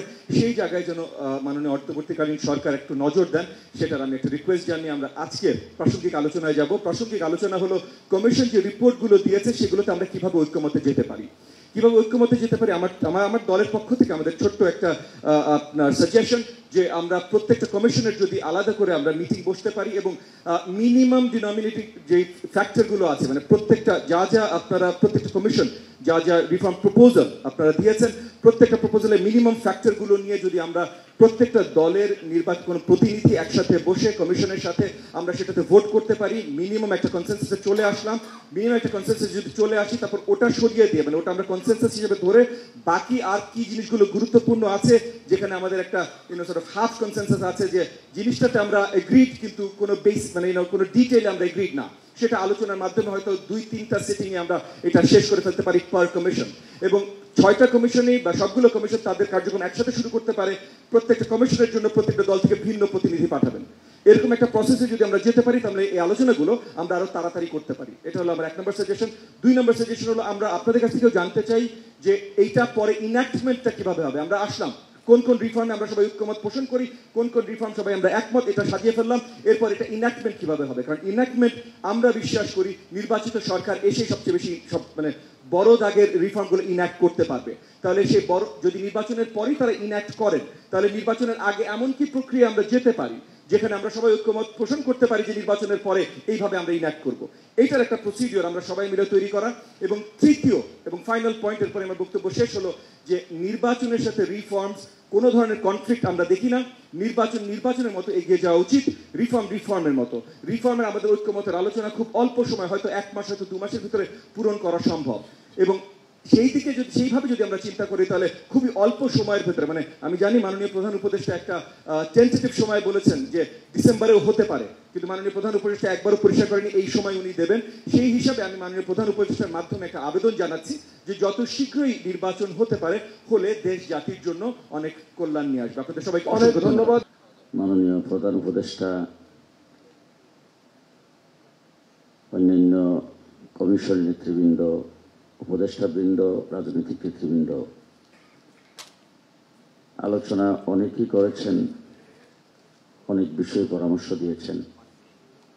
যে বিষয়টা প্রথম থেকে শুনে আসতেছি যে আজকে শুধু একটা পরিচিতি, মূল আলোচনা কমিশনগুলো আমাদেরকে নিয়ে বসবেন, বিস্তারিত আলোচনা হবে, তখন আমরা মতামত দেব। কিন্তু এখন হয়তো আজকের প্রসঙ্গ না হলেও কয়েকটা বিষয় একটু বলতে হয় যে প্রত্যেকটা কমিশন, বিশেষ করে সংবিধান প্রণয়নের জন্য যে কমিশন গঠন করা হয়েছে, বিচার বিভাগের কমিশন, এই সমস্ত কমিশনগুলোর মূল আলোচনা আমাদের প্রধান উপদেষ্টা সর্বপ্রথম উদ্বোধনী বক্তব্যে যেটা বলেছেন যে দীর্ঘদিন আন্দোলন সংগ্রামের পরে জুলাই আগস্টের যে বিপ্লব ঘটেছে, সেই বিপ্লবের এক লোকমাই পেট ভরে না। অতীতে 15 বৎসর আন্দোলন হয়েছে বাংলাদেশে। সে আন্দোলনে যারা রক্ত দিয়েছেন, যারা জীবন দিয়েছেন, প্রত্যেককে স্মরণ করতে হবে। এই দেশের আলেম উলামা ইকরাম, শাপলা চত্বরে 1,54,000 গুলি আলেম উলামা ইকরামের বুকের উপর চালানো হয়েছে। 2021 সালে বাংলাদেশের মোড়ে মোড়ে ভাস্কর্যের নামে মূর্তি স্থাপন করে দেশটাকে মূর্তির রাজত্বে পরিণত করতে চেয়েছিল। আমরা তার বিরুদ্ধে বলার কারণে ব্রাহ্মণবাড়িয়া এবং চট্টগ্রামে 21 জনকে পাখির মতো গুলি করে হত্যা করেছে আলেম এবং হাফেজে কোরআনকে। এইভাবে গত 15 বৎসরে দেশের উলামায়ে কেরাম যে রক্ত দিয়েছেন, সেই রক্তের প্রতি শ্রদ্ধা জানিয়ে দেশটা মুসলমানের দেশ। আজকে কমিশন যারা এখানে গঠন করেছেন, প্রত্যেকটি কমিশনকে একথা মাথার ভিতরে রাখতে হবে, দেশটা মুসলমানের দেশ, উলামায়ে কেরামের দেশ, মসজিদের দেশ, মাদ্রাসার দেশ। সুতরাং যত সংস্কার হবে, সমস্ত সংস্কারের প্রতি ইসলামের প্রতি খেয়াল রাখতে হবে, দ্বীনের প্রতি খেয়াল রাখতে হবে, তারপরে সংস্কার হবে। শেষ আরেকটি কথা বলতে চাই, অন্তর্বর্তীকালীন সরকার, এই সরকার বর্তমানে যে পরিধি, যে অবস্থায় আছে, এই অবস্থায় আরেকটু কঠোর হওয়া দরকার, আরেকটু মজবুত হওয়া দরকার। ইতিমধ্যে সারা বাংলাদেশের রোডে গাড়ে চাঁদাবাজ, হাইজাক, ডাকাতি ব্যাপক হারে বেড়ে গেছে। জনাব আল হাবিব, আমি একটু দৃষ্টি আকর্ষণ করছি, আমি অপ্রাসঙ্গিক হলো কথা একটু বলতে হবে, একটু ইফতারের টাইম হয়ে যাচ্ছে। 2 নম্বর হলো দেখা যাচ্ছে রাস্তাঘাটে এমন যানজটের সৃষ্টি হচ্ছে যেখানে কোনো পুলিশ নাই, ট্রাফিক নাই, পুলিশ বাহিনী ঠিক মতন কাজ করছে না। এই জন্য দেশটাকে বর্তমান অবস্থায় মানুষ যাতে আবার কথা না বলে যে আগেরটাই ভালো ছিল, এই জন্য অন্তর্বর্তীকালীন সরকার আর কঠোর হস্তে এই সমস্ত বিষয়গুলি দেখা দরকার। প্রয়োজনে তাদের পরিধি বাড়ানো দরকার এবং এই অন্তর্বর্তীকালীন সরকারকে আরো কঠোর হয়ে দেশ পরিচালনায় আন্তরিক হওয়া দরকার। এবং শুরুতেই আমি জুলাই গণ অভ্যুত্থানে নিহত শহীদদের প্রতি, আহতদের প্রতি, তাদের পরিবারের প্রতি গভীর শ্রদ্ধা জানাচ্ছি যারা গুম হওয়া পরিবার, তাদের প্রতি। জুলাইয়ের অভ্যুত্থানের বিজয়ী শক্তির উপরে বর্তমান অন্তর্বর্তীকালীন সরকার গঠিত হয়নি। এই সরকার ছাত্র শ্রমিক জনতার অভ্যুত্থানের ফলাফলের সৃষ্টি হয়েছে। ফলে একে বিপ্লব হিসেবে যদি আমরা দেখি, তাহলে আমরা বলবো তাহলে সংস্কার কেন? সংস্কার তো কোনো বিপ্লব নয়। ফলে এই দিক দিয়ে আমরা বলতে চাই যে অভ্যুত্থানের উপরে যে অভ্যুত্থানটা জুলাইতে হয়েছিল, সেই অভ্যুত্থানের শক্তির উপরে দাঁড়িয়ে একটা অন্তর্বর্তীকালীন বিপ্লবী সরকার গঠন করা ছিল অত্যন্ত কর্তব্য, কিন্তু সেটা হয়নি। এবং কেন হয়নি সে সম্পর্কে রাজনৈতিক মহল সচেতন। তো যাই হোক, সে বিষয়ে আমি যাব না। আমি শুধু প্রধান উপদেষ্টা প্রথম পর্বের যে পর্ব সম্পর্কে উনি বলেছেন, আমি সে সম্পর্কে একটু বলতে চাই যে এই পর্ব কিন্তু আসলে শেষ হয়নি। এবং জাতীয় সংসদ নির্বাচনের মধ্য দিয়ে জনপ্রতিনিধিত্বমূলক সরকার যদি এখানে না হয়, তাহলে সাম্রাজ্যবাদী শক্তি তারা তাদের টেবিলে কিন্তু বাংলাদেশের ভাগ্য রয়েছে, তারা ঠিক করবে এখানে কোন ধরনের সরকার হবে। কিন্তু আমরা এটা হতে দেব না।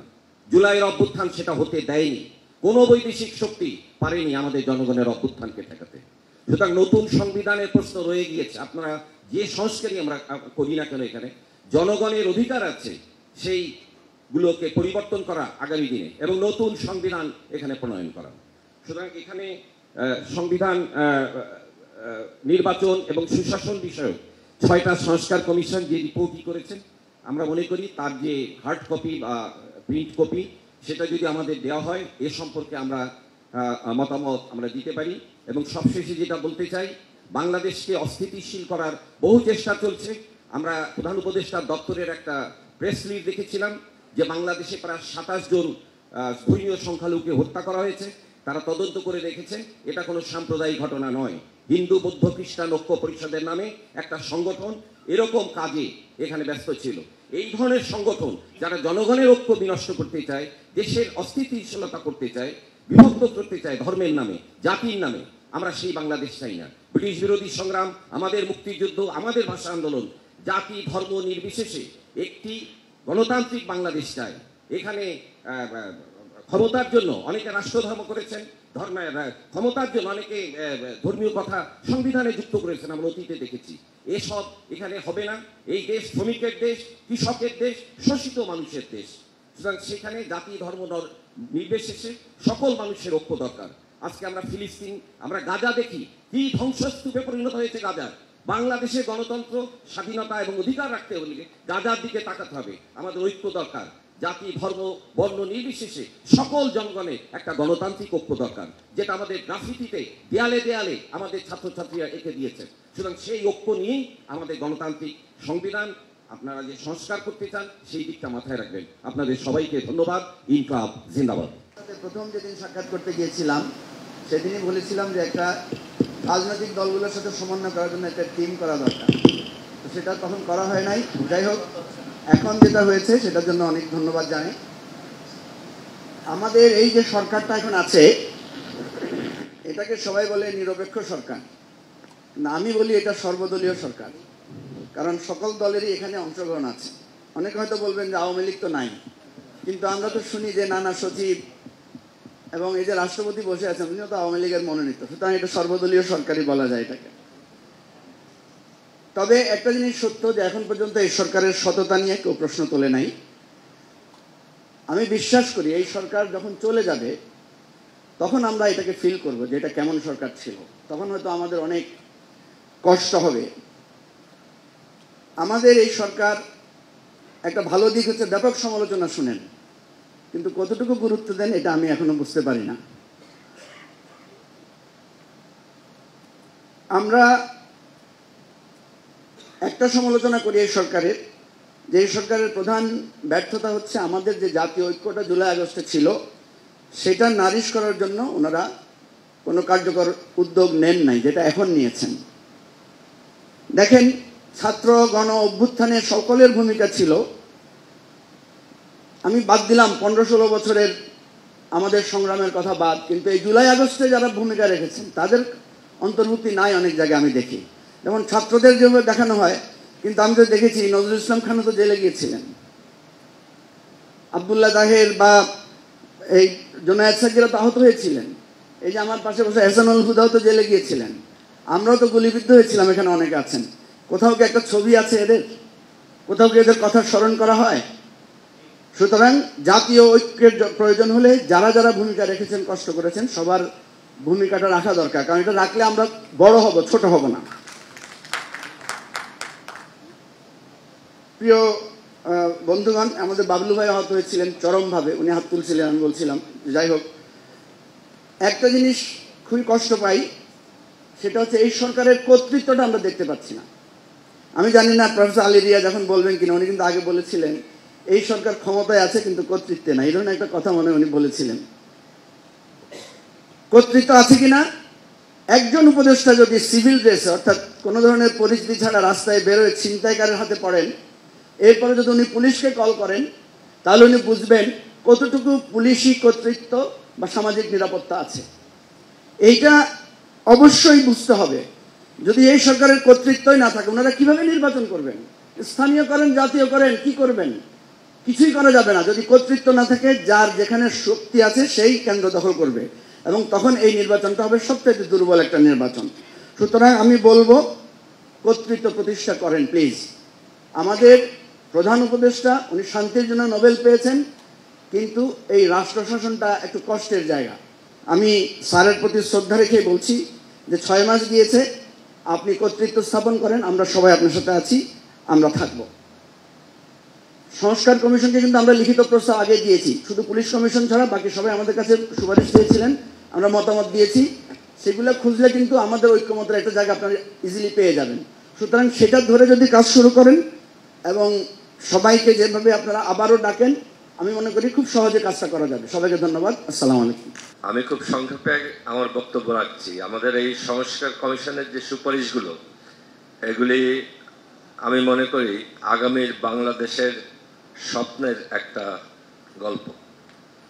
এই স্বপ্নগুলো কতটুকু বাস্তবায়িত হবে সেটা নির্ভর করছে আমরা কতটা খোলা মনে সবাই অনেক কিছু বিষয়ে একমত হতে পারি, আমরা কতটা ধৈর্যশীল হই এই একমত হওয়ার জন্যে, এবং এই স্বপ্নগুলিকে বাস্তবায়ন করার জন্যে আমরা কতটুক সিনসিয়ারলি এটাকে সময় দিই। আমরা যেখানে ধৈর্য হারাবো সেখানে আমরা আর মতের মিল খুঁজে পাবো না। আমরা যেখানে বিভেদ সৃষ্টি করব সেখানেই আমরা আগ্রাসী কাউকে দেখতে পাবো আমাদের এই বিবেকটা কাজে লাগাতে। অতীতে তাই হয়েছে। আমরা যদি এবার ধৈর্য হারাই অথবা এই সংস্কারকে প্রয়োজনীয় সময় না দিই, তাহলে এটাও আমাদের একটা স্বপ্নই থেকে যাবে, এটা বাস্তবায়ন হবে না। তাই বলে কোনোভাবেই নির্বাচন, সংস্কার আর বিচার, এই তিনটাকে একটাকে আরেকটার প্রতিদ্বন্দ্বী করা যাবে না। এই সবগুলি আমাদের প্রয়োজন এবং সবগুলি সঠিক সময়ে প্রয়োজন। এর কোনোটা ছাড়াই আমাদের জাতির পুনর্গঠন বা সেই স্বপ্ন বাস্তবায়ন সম্ভব বলে আমি মনে করি না। আমাদের দল বাকি সবার সাথে সহযোগিতার জন্য হাত প্রসারিত করবে। আমাদের দল বাকি সবার মতকে প্রাধান্য দেওয়ার জন্য সর্বোচ্চ চেষ্টা করবে। আমি আমাদের দলের পক্ষ থেকে সেই অঙ্গীকার করছি। এই সুযোগে আমি মাননীয় প্রধান উপদেষ্টার কাছে একটা জনহয়রানির বিষয় তুলে ধরতে চাই। সেটা হচ্ছে আমাদের যে শ্রমিকরা বিদেশে আছেন তাদের পাসপোর্টের কাজ, পাসপোর্ট অধিদপ্তরের কিছু কর্মকর্তা, অবশ্যই অসৎ কর্মকর্তার কারণে সময় মতো তারা সার্ভিসটা পান না। অনেক ঘুরতে হয় তাদের একটা পাসপোর্ট রিনিউ করতে বা একটা পাসপোর্টের যে কোনো কাজ সম্পাদন করতে। আমাদের দল থেকে এই বিষয়ে অনেকবার আমরা পাসপোর্ট অফিসে গিয়েছি, কিন্তু খুব একটা বেশি সুবিধা করতে পারছি না। আপনারা এটার জন্য যদি একটা সংস্কার প্রস্তাব দেন পাসপোর্ট অফিসের জন্য, আমাদের শ্রমিকরা বিদেশে খুব উপকৃত হবে। ধন্যবাদ।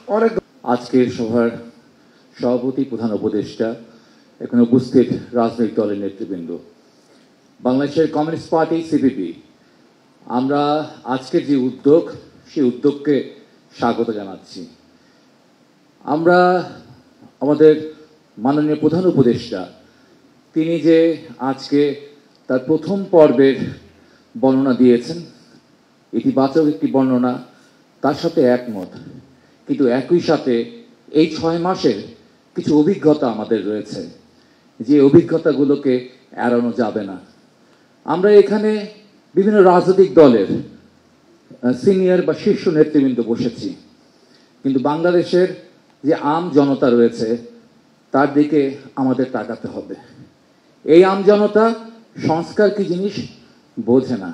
এই আম জনতা বাজারে গিয়ে দেখে জিনিসপত্রের দাম কেমন। এই আম জনতা শুধু চায় সরকারের কাছে, রাষ্ট্রের কাছে যে রাতের বেলায় নিরাপদে থাকবে। এবং এই আম জনতা জানে যে সে দীর্ঘ 16 বছর ধরে ভোট দিতে পারে না, তার ভোটাধিকার ছিনতাই হয়ে গেছে। এই 3টি জিনিস কিন্তু বাংলাদেশের 17 কোটি মানুষের আকাঙ্ক্ষার জায়গা। আর নাইলে এই সংস্কারের বিষয়টা মানুষের, সাধারণ মানুষের মাথার উপর দিয়ে যাবে। আমরা এখানে যারা শিক্ষিত মানুষ আছি তারা বাংলাদেশের কত পার্সেন্ট মানুষ? কৃষক, শ্রমিক, ক্ষেত মজুর, মেহনতি মানুষ, নিম্ন মধ্যবিত্ত, তাদের জীবনের দিকে তাকিয়ে আমাদের সময়কালটাকে মূল্যায়ন করতে হবে। ফলে আমরা মনে করি যে 3টি জিনিস, একটি হচ্ছে নির্বাচন, একটি হচ্ছে ফ্যাসিস্টদের বিচার, আর একটি হচ্ছে সংস্কার। এই 3টি জিনিসকে কখনই আমরা একটার সাথে আরেকটা মুখোমুখি দাঁড় করালে আমরা ভুল এবং বিপর্যয়ের মধ্যে পড়ব। 3টি আলাদা আলাদাভাবে অগ্রসর হতে হবে। আর একটা কথা মনে রাখবেন, স্থানীয় নির্বাচন, সেখানে বিভিন্ন রকমের স্থানিক এবং আঞ্চলিক ইস্যু রয়েছে, নানা ধরনের বিরোধের ব্যাপার স্যাপার রয়েছে, এবং সেটা অরাজনৈতিক দলের আন্ডারে হোক আর রাজনৈতিক দলের আন্ডারে হোক, সেটা অনেক অনেক বেশি কঠিন জাতীয় নির্বাচনের জন্য। ফলে এত কঠিন একটি চ্যালেঞ্জ নিয়ে কোনো বিতর্কের মধ্যে পড়া যাবে না, কারণ আপনাদের সফলতার মধ্যে নির্ভর করছে এই যে সহস্র শহীদের রক্তের বিনিময়ে আপনারা দায়িত্ব নিয়েছেন, সেই শহীদের রক্তের সাথে কিন্তু আমরা বিশ্বাসঘাতকতা করতে পারবো না। সবাইকে ধন্যবাদ। আসসালামু আলাইকুম। আমরা আগেই শুনেছি যে আজকের এই সভায় খুব বেশি আলোচনা করা, মতামত দেওয়ার সুযোগ নেই, শুধুমাত্র পরিচিতি সভা হিসাবে এটা ডাকা হয়েছে। কাজেই বিস্তারিত আলোচনায় আমি যাব না। আমি শুধু এই কথাটুকু বলে শেষ করতে চাই যে দেশ এবং জাতির সামনে একটা কঠিন চ্যালেঞ্জ আমরা মোকাবেলা করছি বর্তমান মুহূর্তে। এই মুহূর্তে বিভিন্ন ইস্যু, বিভিন্ন পরস্পর বিরোধী ইস্যু আমাদের সামনে হাজির হয়েছে। আমরা সেগুলিকে মোকাবিলা করে আগে নির্বাচন, আগে সংস্কার, আগে জাতীয় সংসদের নির্বাচন নাকি স্থানীয় সরকারের নির্বাচন, এই সমস্ত পরস্পর বিরোধী প্রশ্নগুলি আমাদের সামনে, সেগুলি আজকের এই সভায় আলোচনা করব না। আমি শুধু এই কথাটুকু বলে আপনাদের দৃষ্টি আকর্ষণ করতে চাই, আমরা ঐক্যমত পোষণ করার জন্য যে সমস্ত ইস্যুগুলি বেছে নিয়েছি, সেগুলির জন্য এই সংস্কার কমিশনের যারা প্রধান তারা দারুণ কষ্ট করেছেন, অপরিসীম পরিশ্রম করে তারা যে ডকুমেন্ট পেশ করেছেন, তার জন্য আমি আমার অন্তরের অন্তঃস্থল থেকে তাদেরকে ধন্যবাদ জানাতে চাই। কিন্তু সেই সঙ্গে একই নিঃশ্বাসে আমি এই প্রশ্ন করতে চাই, এই ঐক্যমত্য আসলে কতটুকু সম্ভবপর হবে, বাস্তবায়িত করা যাবে, আমরা একমতে উপনীত হতে পারবো আগামী নির্বাচনে, অথবা তারপরে সর্বসম্মতিক্রমে আপনাদের এই সুপারিশ সমূহ গৃহীত হবে, আর সুনিশ্চিত গ্যারান্টি আমরা পাচ্ছি না এবং মনে হয় সেটা সম্ভবও নয়। আজকে তাই নির্ভর করতে হবে, একটু আগে আমার এক তরুণ বন্ধু যেটা বলে গেলেন যে ঐক্যমত্য তার যে ইনাক্টমেন্ট সেটার উপরেই নির্ভর করতে হবে এবং সেই ইনাক্টমেন্টের জন্য দরকার পার্লামেন্ট। এই পার্লামেন্ট নির্বাচন আজকে তাই আমার বিবেচনায় সর্বাগ্রে সব কিছুর উপরে তার গুরুত্ব। আমরা খুব সুন্দর সংস্কার প্রস্তাব, দেশ এবং জাতির কল্যাণকর প্রস্তাবনা হাজির করতে পারি, কিন্তু আমাদের ব্যাপক জনগোষ্ঠী যে ঐক্যমত্য প্রতিষ্ঠা করা খুবই কঠিন কাজ। কাজেই যার মাধ্যমে এটাকে বাস্তবায়িত করা সম্ভব, সেই পার্লামেন্ট নির্বাচন সর্বাগ্রে আমাদের বিবেচনায় আসা উচিত এবং সংস্কারের কাজ তাকে ওয়েলকাম করি, কিন্তু সেই সঙ্গে এই কথাটুকু বলবো, পার্লামেন্ট নির্বাচন নির্বিঘ্নে যত তাড়াতাড়ি সম্ভব সুসম্পন্ন করার জন্য আমাদেরকে অনেক ধন্যবাদ। আপনাদেরকে ধন্যবাদ। আজকের বৈঠকের সম্মানিত সভাপতি, প্রধান উপদেষ্টা এবং কমিশন সমূহের প্রধান আমাদেরকে দেখেছেন এবং তার এই ডাক শুরু হয়েছে অনেক আগে থেকেই। এটা সম্ভবত চতুর্থ বৈঠক রাজনীতিবিদদেরকে নিয়ে এইভাবে সময় দিয়ে এবং রাজনীতিবিদদেরকে বা রাজনৈতিক দলগুলোকে এইভাবে সম্মান জানানোর জন্য তাকে ধন্যবাদ জানাচ্ছি। এখানে কিছু কমিশনের রিপোর্টগুলি সবগুলি আমাদের সামনে আসেনি, এই কম্পিউটার থেকে এগুলি পাঠোদ্ধার করারও অনেকটা কঠিন। এই জন্য যে আমাদের প্রফেসর আলী গায়েব সাহেব বলেছেন আমাদেরকে হার্ড কপি দিয়ে দিবেন, আমরা সেখান থেকে পরবর্তী আলোচনায় যাব। কিন্তু আমি বলবো সংবিধান সংস্কারের ব্যাপারে কিছু বিষয় আছে যেগুলি আমাদের হালে লেগেছে। যেমন একটা হইল আল্লাহর উপর আস্থা ও বিশ্বাস। এটা যদি শুরু থেকেই না থাকতো ওটা কিন্তু কথা হতো না। তো যেহেতু একবার সংবিধানে এটা অন্তর্ভুক্ত ছিল আল্লাহর উপর আস্থা ও বিশ্বাস, আরেকটা ছিল রাষ্ট্রধর্ম ইসলাম, দুইটা জিনিস একবার সংবিধানে আসার পরে একটা দেশে স্বীকৃত হয়ে যাওয়ার পরে এটাকে বাদ দেওয়া এটা খুব একটা কঠিন বিষয়। তারপরে এখানে যুক্ত হয়েছে বহুত্ববাদ। এই বহুত্ববাদকে কিছুতেই দেশের মানুষ গ্রহণ করবে না। এই জন্যে এই বিতর্কিত বিষয়গুলি প্রথমেই চলে আসার কারণে আমি মনে করি এটা একটু তিক্ত হলেও যে এই কমিশনের সংবিধান সংশোধন করার মানসিকতার ব্যাপারে প্রশ্ন দেখা দিয়েছে যে আসলেই ওনারা এই দায়িত্ব সঠিক মতে পালন করছেন কিনা, এদেশের জনগণের নার্ভ বুঝতে পারতেছেন কিনা, মানসিকতা বুঝতে পারছেন কিনা, তারা এই নিয়ে কথা বলবো। তৃতীয় বিষয়টা হলো যে নির্বাচন। যদি আমরা স্থানীয় নির্বাচনে যাই তাহলে এটাকে কৃত্রিমভাবে এখানে একটা মারামারি অরাজকতা সৃষ্টি করা হবে, শত শত হাজার হাজার রক্ত এখানে ঝরতে পারে। এরপরে প্রশ্ন আসবে নির্বাচন কমিশন ব্যর্থ, এই নির্বাচন কমিশনের অধীনে নির্বাচনে যাব না, এই সরকার ব্যর্থ, এইসব কথাবার্তা আসবে। এই জন্যে আমি মনে করি, আমার দল মনে করে যে জাতীয় নির্বাচন এখন এটাই তত্ত্বাবধায়ক সরকারের কাজ।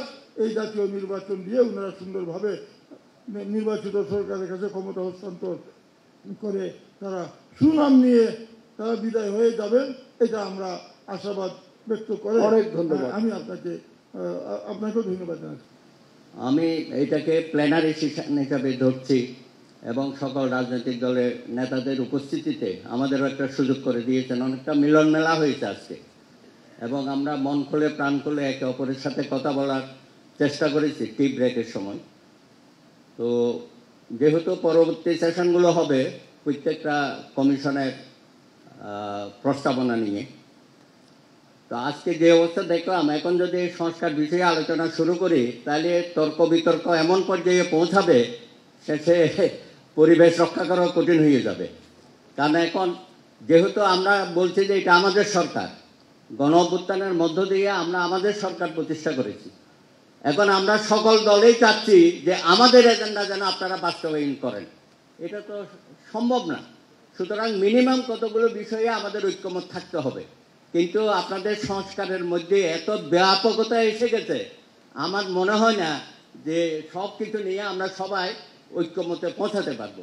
সুতরাং যেটুকুন করলে না, যেমন ধরো বিচার বিভাগের মধ্যে এখনো নানান ধরনের অস্থিরতা চলছে, এখানে তো এটা খুব বেশি আলাপ আলোচনার বিষয় না, এটা তো খুব দ্রুততম সময়ে এখানে একটা স্থিরতা আনা দরকার। কারণ জনগণ ন্যায় বিচার থেকে বঞ্চিত হচ্ছে নানানভাবে। একইভাবে যে দুদক বলেন, পাবলিক সার্ভিস কমিশন বলেন, সোন, যেসব প্রতিষ্ঠানগুলো নষ্ট হয়ে গেছে সেগুলো তো করতেই পারেন, সেটা নিয়ে তো আমাদের খুব বেশি আলাপ আলোচনা করে আমাদের দ্বিমত থাকবে না। এমনকি পুলিশের মধ্যে যে অস্থিরতা চলছে সেটা আমাদের সাথে আলাপ করে তো আপনারা করতে পারবেন না। যারা আপনারা রাষ্ট্র পরিচালনার দায়িত্ব নিয়েছেন আপনাদেরকে ঠিক করতে হবে ইমিডিয়েটলি এখানে কিভাবে স্থিরতা আনা যায়। আরেকটা বিষয় বলবো, যেটা পুরা বাংলাদেশ একটা, যেমন মামলা বাণিজ্য, শত শত হাজার হাজার লোকের বিরুদ্ধে মামলা দেওয়া হচ্ছে, নিরীহ লোকের বিরুদ্ধে মামলা দেওয়া হচ্ছে, এবং এই মামলাগুলো দেওয়ার পরে আগের স্টাইলে ফোন করা হচ্ছে যে আপনাদের নাম আছে, আপনারা আছেন, যোগাযোগ করেন। এবং এটা আইনশৃঙ্খলা বাহিনীতেও হচ্ছে, কোনো কোনো রাজনৈতিক দলের নেতাকর্মীরাও এইসব ব্যবসার মধ্যে শুরু হয়ে গেছে, যেটাকে বলা হচ্ছে মামলা বাণিজ্য। এটা নিয়ে তো আমাদের সাথে আলাপ করার দরকার নাই, এগুলো আপনারা জানেন সব কিছুই। এগুলো খুব দ্রুততম সময়ে এগুলো একটু সমাধান করেন, কারণ আপনারা একটা জনপ্রিয় সরকার। আমরা চাই না যে আপনার জনপ্রিয়তা তাড়াতাড়ি অজনপ্রিয় হয়ে যান, এটা আমরা চাই না। সুতরাং খুব দ্রুততম সময়ে একটা আমাদের জাতীয় সংসদ নির্বাচনের ব্যবস্থা করে দেন, যাতে আমরা সমস্ত রাজনৈতিক দল সকলে সেই পথে অগ্রসর হই এবং আমরা জনগণের কাছে আমাদের রাজনৈতিক এজেন্ডা আমরা জনগণের কাছে দেব। আপনাদের কাছে যদি আমাদের রাজনৈতিক এজেন্ডা দিতে যায় তাহলে একটা আপনারা এটা পরিপূর্ণ বা সম্পূর্ণ করতে পারবেন না। এখন এখানে 52 থাকবে, 62 থাকবে, 71 থাকবে, অবশ্যই থাকবে। তো এগুলো বাদ দিয়ে তো বাংলাদেশের ইতিহাস অগ্রসর হইতে পারবে না। সুতরাং আমার মনে হয় যত কম বিতর্ক করা যায় এবং সকলকে নিয়ে, আপনি যেটা বলেছেন বহুত্ববাদ, এই দেখেন বহুত্ববাদ নিয়েও এখানে কিন্তু এক ধরনের বিতর্ক সৃষ্টি হয়ে গেছে। হয়তো এগুলো যদি আরও আমরা আলোচনা করি, যার যার অবস্থান থেকে সে বক্তব্য দেবে। তো আশা করি আমরা সকলেই চাইব আপনি বিশ্বনন্দিত একজন ব্যক্তি, আপনার হাত ধরে বাংলাদেশে একটা সুন্দর গণতান্ত্রিক মানবিক বাংলাদেশ প্রতিষ্ঠা লাভ করবে এবং ভবিষ্যতে রাজনৈতিক দলগুলো সেই ধারাটা অব্যাহত রাখবে, সেই আশাবাদ ব্যক্ত করছি। সকলকে ধন্যবাদ। জাতীয় ঐক্যমত্য কমিশনের সাথে বিভিন্ন রাজনৈতিক দলের নেতৃবৃন্দের এই মত বিনিময় সভার যেন প্রধান উপদেষ্টা, ঐক্যমত্য কমিশনের সদস্যবৃন্দ এবং উপদেষ্টা মণ্ডলী, বিভিন্ন রাজনৈতিক দলের শ্রদ্ধেয় নেতৃবৃন্দ, সবাইকে আমাদের পার্টি বাংলাদেশের সমাজতান্ত্রিক দল বাসদের পক্ষ থেকে শুভেচ্ছা এবং অভিনন্দন জানাচ্ছি। আমরা প্রথমেই ধন্যবাদ জানাচ্ছি মাননীয় প্রধান উপদেষ্টাকে এই ঐক্যমত্য কমিশনের সভায় আমাদেরকে আমন্ত্রণ জানানোর জন্য। ইতিমধ্যেই দীর্ঘ আলোচনা হয়েছে আমি যতটুকু বুঝেছি, এবং বাংলাদেশের এই জুলাই আগস্ট 24-এর গণ অভ্যুত্থানের মধ্য দিয়ে যে পরিবর্তন সাধিত হয়েছে, এই পরিবর্তনকে এগিয়ে নিয়ে যাওয়ার জন্য বাংলাদেশের মানুষ ঐক্যবদ্ধ এবং বদ্ধপরিকর। তো সেই লক্ষ্যে আমরা অগ্রসর হওয়ার জন্যই নানা আলোচনা, আয়োজন, মত বিনিময় এগুলো করছি। যে সংস্কার কমিশনগুলো করা হয়েছে তার উপরে মতামত দেওয়ার জন্য ইতিমধ্যেই বলা হয়েছে, পরবর্তীকালে ধাপে ধাপে আলোচনা হবে এবং সেগুলোতে ইনডেপথ, খুব গভীরভাবে এবং পর্যালোচনামূলক যে আলোচনা সেগুলো করা যাবে। আমরা আশা করি সেই ব্যাপারে আমরা সেগুলো করব। কিন্তু একটা বিষয় এখানে আমি একটা প্রস্তাব রাখতে চাই যে এই ঐক্যমত্য কমিশনের পক্ষ থেকে সংস্কার কমিশনের যে প্রস্তাবগুলো, আমরা জানি আমাদের দলের পক্ষ থেকে আমরা এই সংস্কার কমিশনে সুপারিশগুলো আমরা রেখেছিলাম। বিভিন্ন দল আমার জানা মতে তারাও সুপারিশগুলো দিয়েছে, অংশীজনরা দিয়েছে, সুশীল সমাজ, বিভিন্ন ব্যক্তি এবং সংগঠনের পক্ষ থেকে। আমার মনে হয় যে কোন কোন বিষয়ে ঐক্যমত্য আছে সেগুলো যদি নির্ধারণ করে এই ঐক্যমত্য কমিশনের পক্ষ থেকে দেওয়া হয়, যে এতগুলো রাজনৈতিক দল, এতগুলো ব্যক্তি, এতগুলো সংগঠন, সামাজিক সাংস্কৃতিক সংগঠন, অংশীজন, সুশীল সমাজ, তারা এই প্রস্তাবের সাথে একমত আছে, যে 5টা প্রস্তাবের প্রতি তারা ঐক্যমত্য আছে, সেগুলো সাপ্লাই করলে ভালো হয়। এই প্রস্তাবের প্রতি এতগুলো দলের সমর্থন আছে, এতগুলো দলের সমর্থন নাই, তাইলে আমার মনে হয় সেগুলো সর্ট আউট করতে খুব সুবিধা হবে, সেটা করলে ভালো হবে, যেটা করা দরকার। আর না হলে প্রতিদিনই আলোচনার মধ্যে কিন্তু আমরা ঘুরপাক খাবো, সেই আলোচনাগুলো একটু করলে ভালো হয়। আর এটা ইতিমধ্যেই যে আলোচনাগুলো এসেছে, যে সংস্কার কমিশনের যে সুপারিশ, যতটুকু আমরা পত্রপত্রিকায় দেখেছি, ওয়েবসাইটে যতটুকু দেখতে পেরেছি, সেখানে অনেকগুলো বিষয় বিস্তৃত আকারে এখানে উল্লেখ করা হয়েছে। কিছু বিষয় আছে যে আমরা খুব সহজেই ঐক্যমত্য পোষণ করব, কিছু বিষয় আছে যেগুলো নিয়ে বিতর্ক হবে, কিছু বিষয় আছে যেগুলো নিয়ে সরাসরি বিভিন্ন রাজনৈতিক দলগুলোর সাথে বিরোধ হবে। কাজেই যেগুলো ঐক্যমত্য হবে, সহজে গ্রহণ করতে পারবো, সেগুলো গ্রহণ করব। যেগুলো নিয়ে বিতর্ক করা যায় সেগুলো নিয়ে আমরা বিতর্ক করব, বিতর্ক করে ঐক্যমত্য বসবো। এগুলো যেগুলো বিরোধপূর্ণ সেগুলো আমার মনে হয় এড়িয়ে যাওয়াই ভালো এই মুহূর্তের জন্য। তাহলে সেই জন্যে সেই বিষয়গুলো খেয়াল রেখে আমার মনে হয় যে আলোচনাগুলো যদি অগ্রসর হয় তাহলে আমরা এগোতে পারবো। আমরা বলতে চাই যে ইতিমধ্যেই মাননীয় প্রধান উপদেষ্টা এখানে উল্লেখ করেছেন যে 6 মাস আমরা প্রথম ধাপ অতিক্রম করেছি। আমাদের অনেক সাফল্য আছে, যে এই সাফল্যের একটা অর্জন আজকের এই সভাও, এবং আরো অনেকগুলো বিষয় আছে। সেই সাফল্য ব্যর্থতাগুলো নিয়ে অনেকগুলো ব্যর্থতাও আছে। অনেকগুলো মানুষ ইতিমধ্যেই রুবেল বলেছেন, বাজার, আইন শৃঙ্খলা পরিস্থিতি, বিচার বহির্ভূত হত্যাকাণ্ড, মাদার ভাঙ্গা, নারীদের ফুটবল খেলা বন্ধ ইত্যাদি ইত্যাদি ঘটনাগুলো নিয়ে এই 6 মাসের একটা শ্বেতপত্র এই অন্তর্বর্তীকালীন সরকারের পক্ষ থেকে দেশবাসীর অনেক ধন্যবাদ প্রকাশ করা দরকার, যেটাকে ধরে আপনারা আলোচনা করতে পারবে, পর্যালোচনা করতে পারে এবং একটা প্রশ্নরেখা সেটা আমরা প্রণয়ন করতে পারবো। এবং সেই কথা বলে এবং অতি দ্রুত একটা যুক্তিসঙ্গত সময়ে প্রয়োজনীয় সংস্কার সেগুলো সম্পাদন করে একটা নির্বাচনের দিকে আমাদের এগোনো দরকার। এই আহ্বান জানিয়ে সবাই ধন্যবাদ। জনাব ফজলুর রশিদ ফিরোজ। আসসালামু আলাইকুম কমরেডস, হযরত ওলামা একরাম এবং যারা আছেন। আমাদের আজকে এখানে আমরা 71-এর জেনারেশন, 90-এর জেনারেশন এবং 24-এর জেনারেশন এই ফরেন সার্ভিস একাডেমিতে একত্রিত হতে পেরেছি। এটা আমাদের জীবনে আপনাদের কাছ থেকে শিখছি। আপনারা আমাদের এই যে যারা সন্তান তুল্য আছে, আমাদেরকে আপনারা দেখছেন, এটা আমাদের জন্য একটি বড় পাওয়া। এবং যারা আমরা 5 তারিখে সবাই ঐক্যবদ্ধভাবে মাঠে ছিলাম, আমরা সবাই আজকে আবার এই মিলন মেলায় সবচেয়ে বড় একসাথে সবাই একত্রিত হতে পেরেছি। এই জন্য আমরা সবাই নিজেদের জন্য একটা হাততালি দিতে পারি।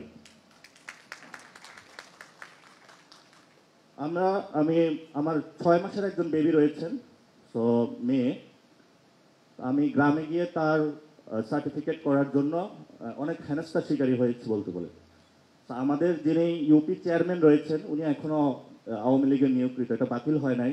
তো তা আমি তাকে ফোন দিয়ে পাচ্ছিলাম না, আমার বাবাও তাকে অনেক খোঁজাখুঁজি করতে পায় নাই। তা আপনারা কে আগে কে পরে এই বিষয়গুলো নিয়ে আজকে অনেক কথা বললেন, অপ্রাসঙ্গিক বিষয় বলে রাখি কিভাবে সমাধান করবেন, তবে যাতে আমরা এই সেবাগুলো পাই সেগুলো আপনারা একটু বিবেচনায় রাখবেন।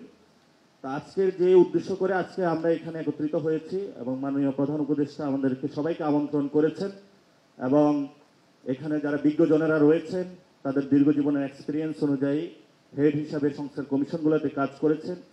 আজকে ওনারা আমাদের কাছে ডেকেছেন যে আমাদের একটা সাপোর্ট চাচ্ছেন।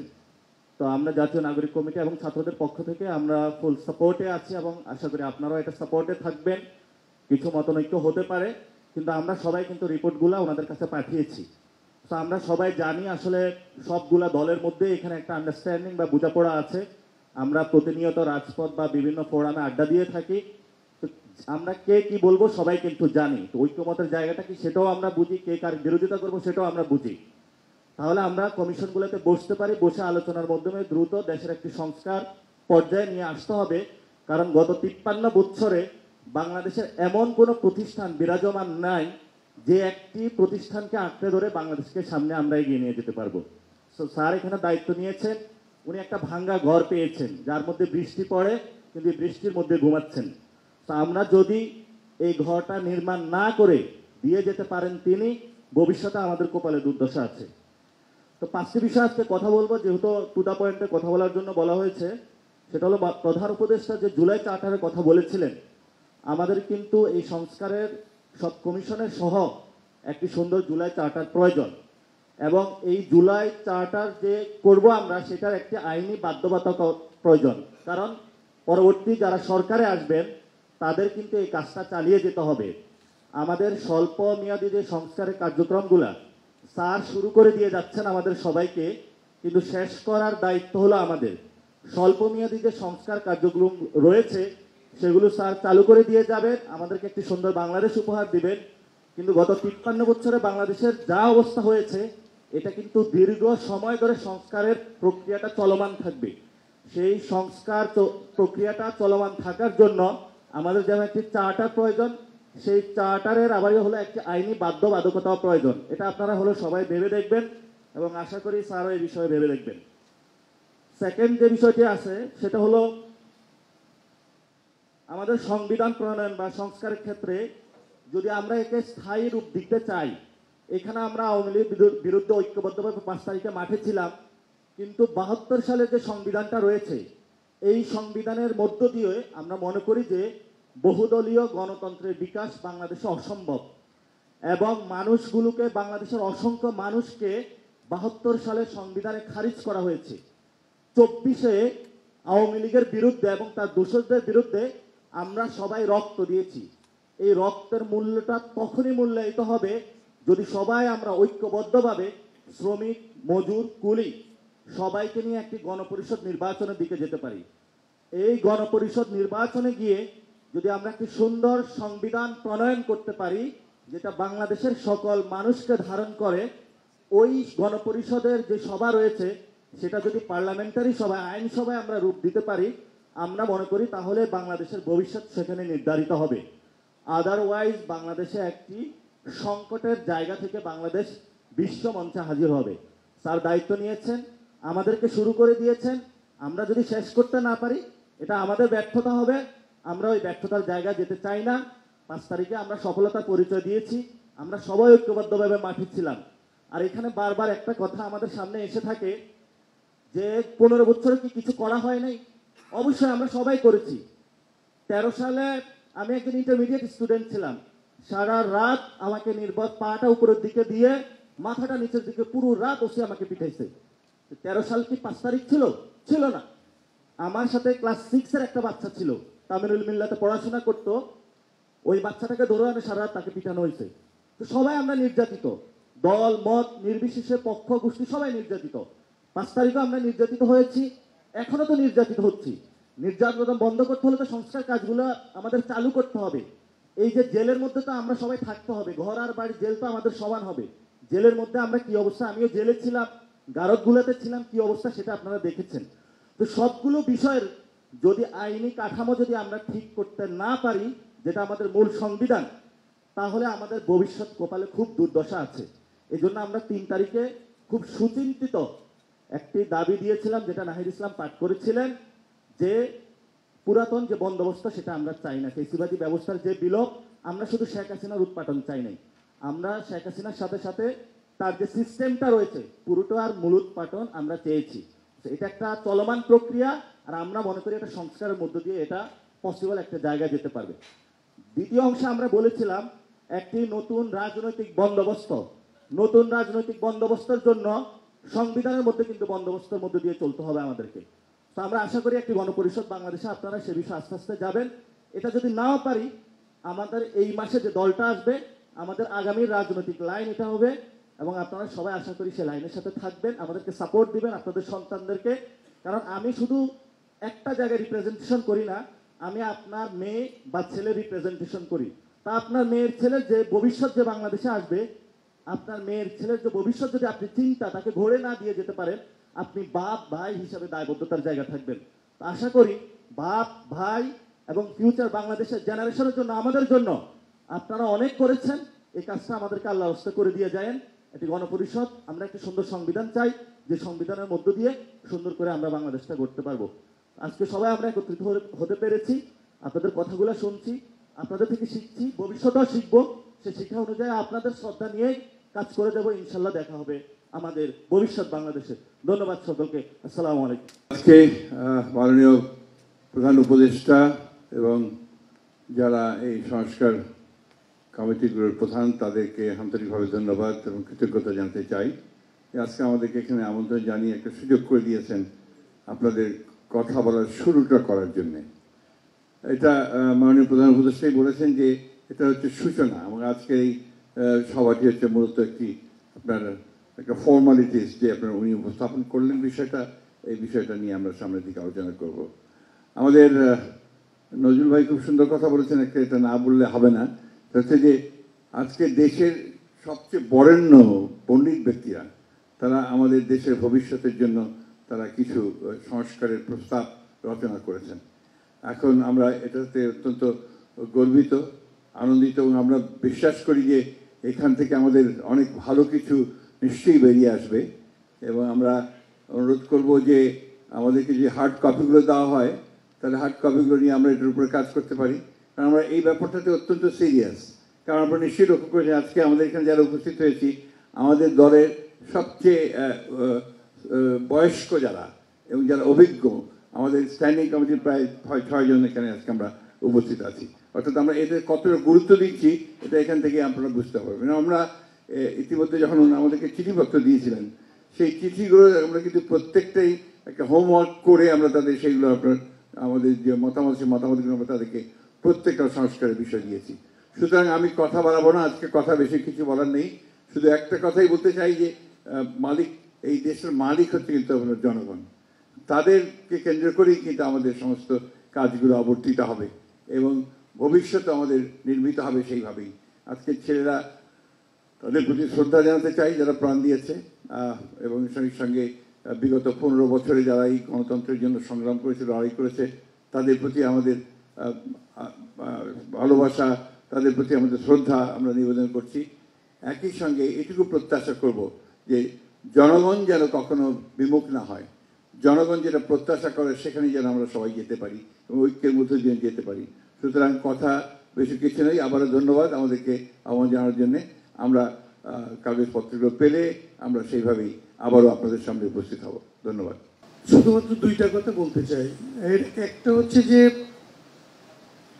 কমিশনের আজকে তো মানে যেগুলি নিয়ে আমরা আলাপ করবো এগুলি নিয়ে আমি কোনো কথা বলছি না।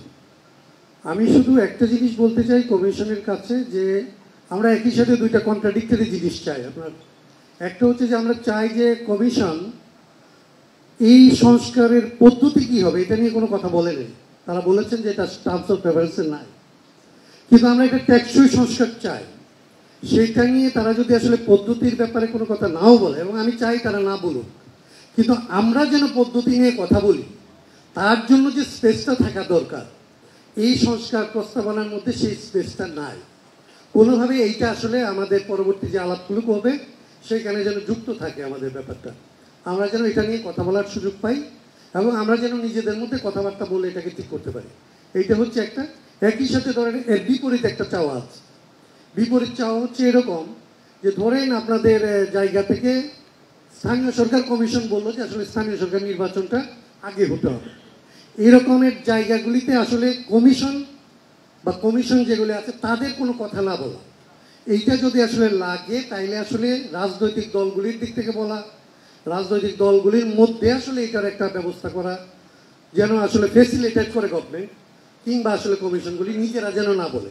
তার মানে আমি কথাটা বলছি এই জন্য যে কোনোভাবে এই সরকার যেন আমাদের কাছে কারো হয়ে কাজ করছে কিংবা কারো পক্ষে কাজ করছে, কারো বিপক্ষে কাজ করছে, এই ধারণা যেন আমাদের ভেতরে গুণাগ করেও তৈরি না হয়। যদি এটা তৈরি হয় তাহলে আমাদের সন্তানরা যে কাজটা করতে জীবন দিয়েছে, আমরা 12 বছর ধরে এটা টানা একটা ফোকাস রেখে, শুধু রাষ্ট্রের সংস্কারের উপরে ফোকাস রেখে আমরা টানা 12 বছর কাজ করেছি। আমরা কোনোভাবে এইটা আসলে বিফলে যাক এটা আমরা চাই না। তো আমাকে কথা বলার সুযোগ দেওয়ার জন্য এবং শোনার জন্য আপনাদের সবাইকে ধন্যবাদ এবং কৃতজ্ঞতা জানিয়ে আমার কথা শেষ করছি। একদম ন্যূনতম কি কি বিষয়ে ঐকমত্য হয়েছে সেটা বলা হবে। কেন বলেনি এটা ওনারা জানেন। এরকম কি যে কোনো ঐকমত্য হয়নি তা তো না, যদিও পত্রিকায় তেমন দেখিনি। পত্রিকায় শুধু এসছে প্রধানমন্ত্রী 2 টার্মের বেশি থাকতে পারবে না, আর বাকি যতগুলো বিষয় এসছে তার মধ্যে মত পার্থক্য আছে। যেহেতু এই কমিশনটা বা আছে যারা ডেকেছেন নাম হয়েছে ঐকমত্য কমিশন, তার মানে ঐকমত্যটাকে ফান্ডামেন্টাল মনে করছেন, হুইচ ইজ ট্রু। ঐকমত্য একেবারেই ছিল না বলে মিশরের বিপ্লব বলেন, অভ্যুত্থান বলেন, ব্যর্থ হয়ে গেছে। কিন্তু তিউনিসিয়া রিলেটিভলি বেশি ভালনারেবল ছিল, কিন্তু সেটা সাকসেসের দিকে গেছে। আবার নেপালও ভালো করছে। আমাদের প্রথম অ্যাগ্রি করতে হবে যে আমরা একটা ঐকমত্য গড়ব। আর ঐকমত্য যখন গড়বেন তার মানে হার মার তো দিতে হবে, কাউকে কাউকে কিছু ছাড়তে হবে, কাউকে কাউকে হয়তো নিতে হবে। কথা হচ্ছে এই কাজটা করবে কি, এই যে ঐকমত্য গড়বার জন্য কাজটা কার। প্রফেসর ইউনূস বলছেন আমি কিছু চাপাবো না, যা ন্যূনতম হবে সেটা করব, যেটা হবে না ছেড়ে দিয়ে চলে যাব। উনি ফ্রান্স থেকে প্রথম যখন ফিরেছেন এয়ারপোর্টে সাংবাদিকরা অনেক প্রশ্ন করছিল, একসময় বিরক্ত হয়ে নাকি এমনি অভিমান করে বা রাগ দেখাতে গিয়ে বলেছেন আমি যা বলছি শুনতে হবে, না হলে আমি আবার চলে যাব। স্যার মেহরবানি করে ওই কাজটা যেন না করেন, এটা শেষ করতে হবে। এবং শেষ করবার জন্যে না, আমি এটা বললাম কেন, ডক্টর ইউনূস সবাই জানেন ইজ আ সুইট টকার, কিন্তু খালি মিষ্টি কথা বললে তো রাজনীতি হবে না। রাজনীতিটা একটু কঠিন জিনিস। ধরেন এই যে বলা হলো বহুত্ববাদ চলবে না, কাউকে হার্ট করছি না, আমি করলে আমি মাপ চাই। গণতন্ত্রে বহুত্ববাদ না থাকলে সেটা গণতন্ত্র কিভাবে? এই কথাকে আমি বলতে পারবো, কারণ যদি কষ্ট লাগে এই আলোচনা যদি করতে না পারি তাহলে এগোতে পারবো না। এরকম আরও কিছু বিষয় আছে। আমরা এরকম একটা বিভাজিত সমাজ, পোলস অ্যাপার্ট আমাদের চিন্তা আছে, কথা আছে, এগুলোকে কোথাও মিলে সংশ্লেষ করে এক জায়গায় একটা কনসেনসাস করেই আপনাকে নির্বাচনের দিকে যেতে হবে। এটা কে করবে? সবচেয়ে ভালো হতো আমি মনে করি আমরা রাজনৈতিক দল যারা আছি না, সবাই মিলে বসে যদি একটা কনসেনসাস করে একটা চার্টার প্রিপেয়ার করে এই গভর্নমেন্টকে দিতে পারতাম যে এইটা এক্সিকিউট করেন, আমার ভালো লাগতো। কিন্তু আমি জানি এটা আমরা পারবো না। তখন আমার কোনো উপায় নেই, ডক্টর ইউনূসের প্রতি আস্থাশীল হতে চাইছি, উনি যেন নিরপেক্ষ থাকেন। কারণ আমি এটা বিশ্বাস করি যত যাই হোক লিমিটেশন ভুল ত্রুটি থাকলেও ওনার আর একবার ইলেকশন করে চিফ অ্যাডভাইজার বা প্রধানমন্ত্রী হওয়ার ধান্দা নেই। উনি তার চাইতে ছোট নাকি, বড়ই তো আছেন। সো তাকে এই জায়গায় আমি মনে করি লিডটা নেওয়া দরকার। একজন বললেন যে ওনাকে একটু কর্তৃত্ব নিতে হবে। আমি কর্তৃত্ববাদী হতে বলছি না, কিন্তু নেগোসিয়েশনে কারো না কারো কর্তৃত্ব থাকতে হবে। আমাদের অন্যান্যদের সবাই মিলে কারো না কারো কর্তৃত্ব মানতে হবে। আমার মনের মধ্যে ভয় থাকতে পারে যাকে আমি বিশ্বাসটা দিচ্ছি তিনি হয়তো আমার বিশ্বাসের বাইরে করতে পারেন। কিন্তু বাংলাদেশ সম্পর্কে আমরা এখনো হয়তো কতখানি ভাবছি জানি না যে প্যান্ডোরার বাক্সটা আজকে খোলা হলো, এই বাক্স একসাথে বন্ধ করা খুব সহজ নয়। যদি করতে না পারেন তাহলে পাকিস্তানে যে অবস্থা হয়েছিল কনস্টিটিউশন বানাতে গিয়ে তার চাইতে কঠিন অবস্থা হতে পারে। আমি আপনাদের অনুরোধ করব এবং একই সঙ্গে স্যারকে অনুরোধ করছি, এরকম একটা বিতর্ক উঠেছিল জাতীয় সঙ্গীত বদলাতে হবে। সরকারের পক্ষ থেকে বলা হয়েছিল এই বিতর্ক অভিপ্রেত নয়, এটা বলবার পর থেকে সেই বিতর্ক বন্ধ হয়েছে। আমি আপনাদের অনুরোধ করব যদি আবার উপরেও যায় তবু কিছু কিছু ক্ষেত্রে এতখানি বিশ্বাস আস্থা আমাদের কারো কাছে দিতে হবে। যদি বিশ্বাস করেন যাকে বিশ্বাস দিচ্ছি তিনি কর্তৃত্ব পরায়ণ এবং মানে এক দেশদর্শী হবেন না, অন্তত সেইটুকু বিশ্বাস করা যায়। এই বিশ্বাসটুকু নিয়েই আমাদেরকে একটা ঐক্যমত্য গড়তে হবে, না হলে ট্রানজিশন টু ডেমোক্রেসি একটা ডেমোক্রেটিক ওয়েতে সম্ভব হবে না। আর ডেমোক্রেটিক ওয়েতে যদি ট্রানজিশন না হয় দ্যাট ইজ নো ডেমোক্রেসি। ভালো থাকবেন সবাই, খোদা হাফেজ। মাননীয় প্রধান উপদেষ্টা, বিভিন্ন কমিশনের সম্মানিত চেয়ারম্যানবৃন্দ, বিভিন্ন রাজনৈতিক দলের নেতৃবৃন্দ, আসসালামু আলাইকুম ওয়া রাহমাতুল্লাহি ওয়া বারাকাতুহু। আমরা এখানে 1947-এর কথা বলেছি, 52-এর কথা বলেছি, 62-এর কথা বলেছি, 71-এর কথা বলেছি এবং সর্বশেষ 2024 সালের কথা বলেছি।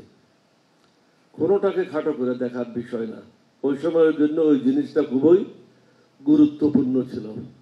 এখনকার পরিপ্রেক্ষিতে হয়তো কোনোটা বড় ছিল, কোনোটা ছোট ছিল।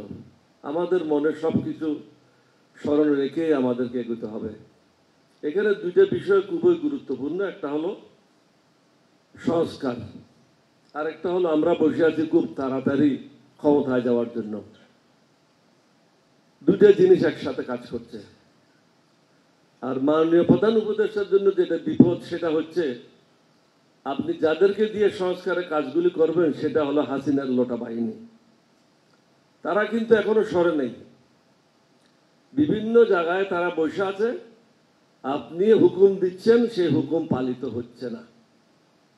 সবাই থানায় যান, আমি প্রত্যেক মাসেই 2-4 দিনের জন্য যাই, তারা নীরব দর্শকের ভূমিকা পালন করছে।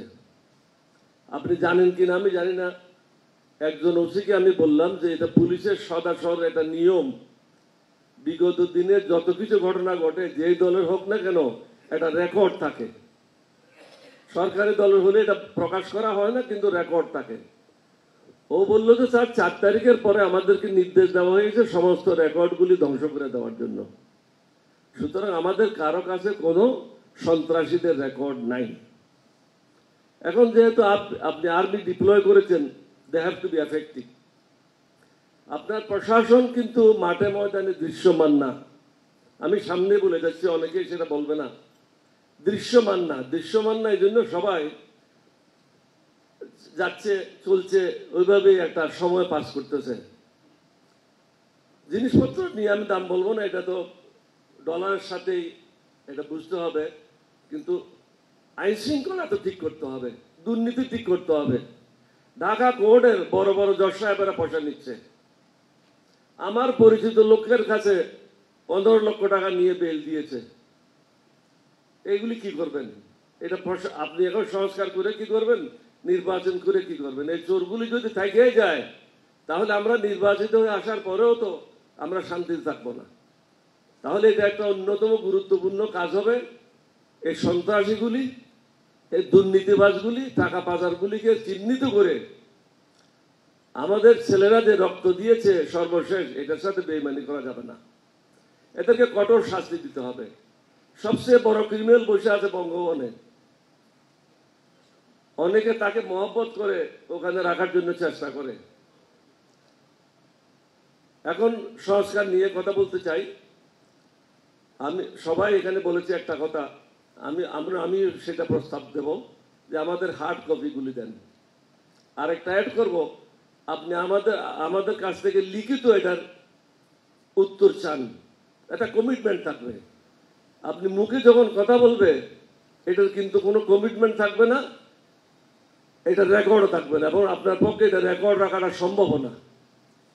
সুতরাং প্রত্যেকের কাছে এটা সার্কুলেট করেন, সার্কুলেট করার পরে তাদেরকে বলেন যে তোমাদের মন্তব্য সহকারে in writing you reply our, যে আমরা যে সংস্কার করেছি এটা। তারপরে ওটার উপর আলোচনা করেন কিভাবে মিনিমাইজ করতে পারেন, কিভাবে কোনটা অ্যাকসেপ্ট করতে পারেন। সব জিনিস যে সবাই গ্রহণ করবে এটা তো না, কিন্তু মেজরিটি লোক যদি একটা জিনিস গ্রহণ করে, that is to be taken as granted, that is to be taken as accepted. কারণ পার্লামেন্টে আমরা কি করি, পার্লামেন্টে একই জিনিস মেজরিটি যেটা বলে সেটাই আমরা অ্যাকসেপ্ট করি। আমাদের ক্ষেত্রেও সেটা করতে হবে। আমি আশা করি আপনারা সেটা করবেন এবং দফায় দফায় আপনারা বসেন, একবার না হোক দুইবার না হোক, এরকম বড় মজলিসে বসে কিন্তু লাভ হবে না। ক্লোজ ডোরে বসে প্রত্যেকটা রাজনৈতিক দলের সাথে আলাদা আলাদা বইটা প্রথমে লিখিত নেবেন, তারপরে ওইটার উপর আলোচনা করেন। একটা এজেন্ডা থাকতে হবে, ওইটার উপর আলোচনা করেন, তাহলে আপনি একটা সুফল পাবেন।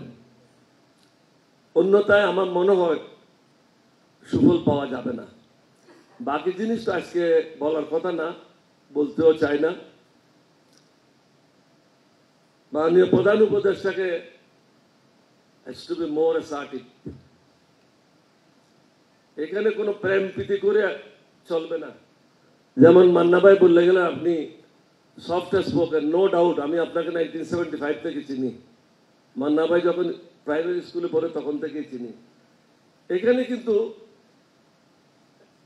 মানুষের সাথে আপনাকে আইন প্রয়োগ করতে হবে, অমানুষের সাথে কোনো আইন প্রয়োগ নাই।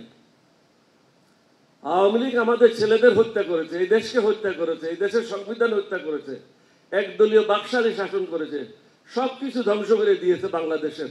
আমরা যে মুক্তিযুদ্ধ করেছি, আমি সর্বপ্রথম মুক্তিযুদ্ধে গিয়েছিলাম শহীদ রাষ্ট্রপতি জিয়ার ডাকে। কি জন্য গিয়েছিলাম? একজন যুবক ছিলাম তখন, দেশের জন্য গিয়েছিলাম। আজকে সে দেশ কি পেয়েছি? আজকে আমি যখন পিছনের দিকে ফিরে তাকাই 52 বছর পিছনে, আমি তো ওই জায়গায় দাঁড়িয়ে আছি। এখানে আপনাকে একটু কঠিন হয়ে কিছু ইমপ্লিমেন্ট করতে হবে। আপনার যেই কয়েকদিন ক্ষমতায় আছেন, you have to play the role of lion, not of anything else.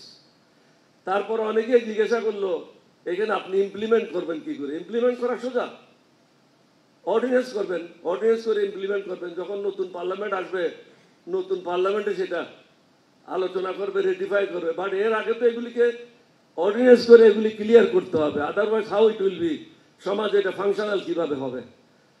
নির্বাচনের ব্যাপারে আমি আবারই বলবো, এটা সবাই বলেছে একই কথা, জাতীয় সংসদ নির্বাচন আগে হওয়াটা যুক্তিযুত।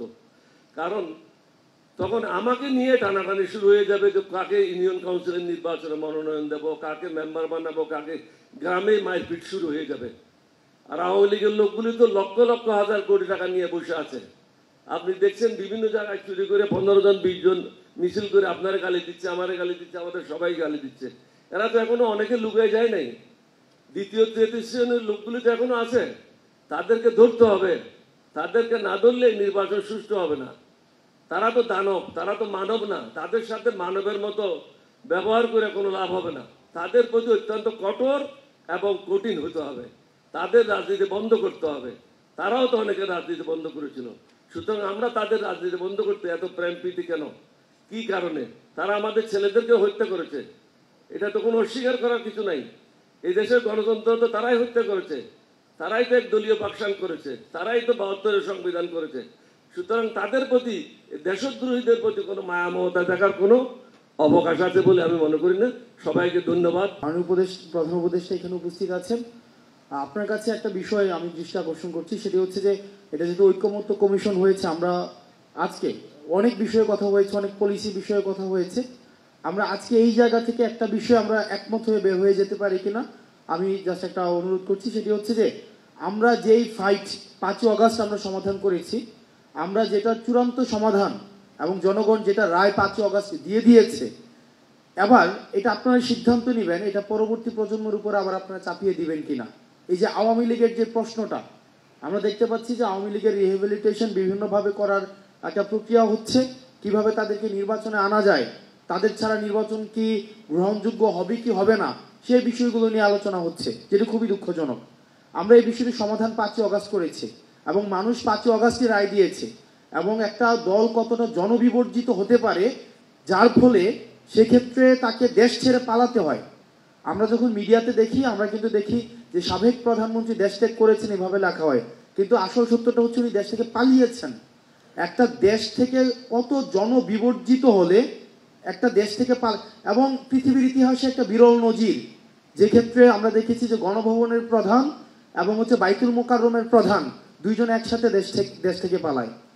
এখন আমরা ওই যে স্বৈরতান্ত্রিক ব্যবস্থা, আপনারা সিদ্ধান্ত নেবেন ওই ফাইটটার দিকে কি এই প্রজন্মকে আবার আমাদেরকে ঠেলে দিবেন কিনা, যে আজকে আপনারা সিদ্ধান্ত নেন আগামী 20 বছর পর আবার এই আওয়ামী কোশ্চেনের সাথে কি আমাদের ডিল করতে হবে কিনা, আজকে 30 বছর পর এই আওয়ামী কোশ্চেনের সাথে আবার আমরা ডিল করবো কিনা, নাকি এটা সমাধান আমরা 5 অগস্ট যেটা জনতা সিদ্ধান্ত দিয়েছে, ছাত্র নাগরিক সিদ্ধান্ত দিয়েছে যে বাংলাদেশের এই ভূখণ্ডে আওয়ামী লীগ অপ্রাসঙ্গিক, এটাকে ধরেই আমরা পরবর্তী বাংলাদেশ বিনির্মাণ করব।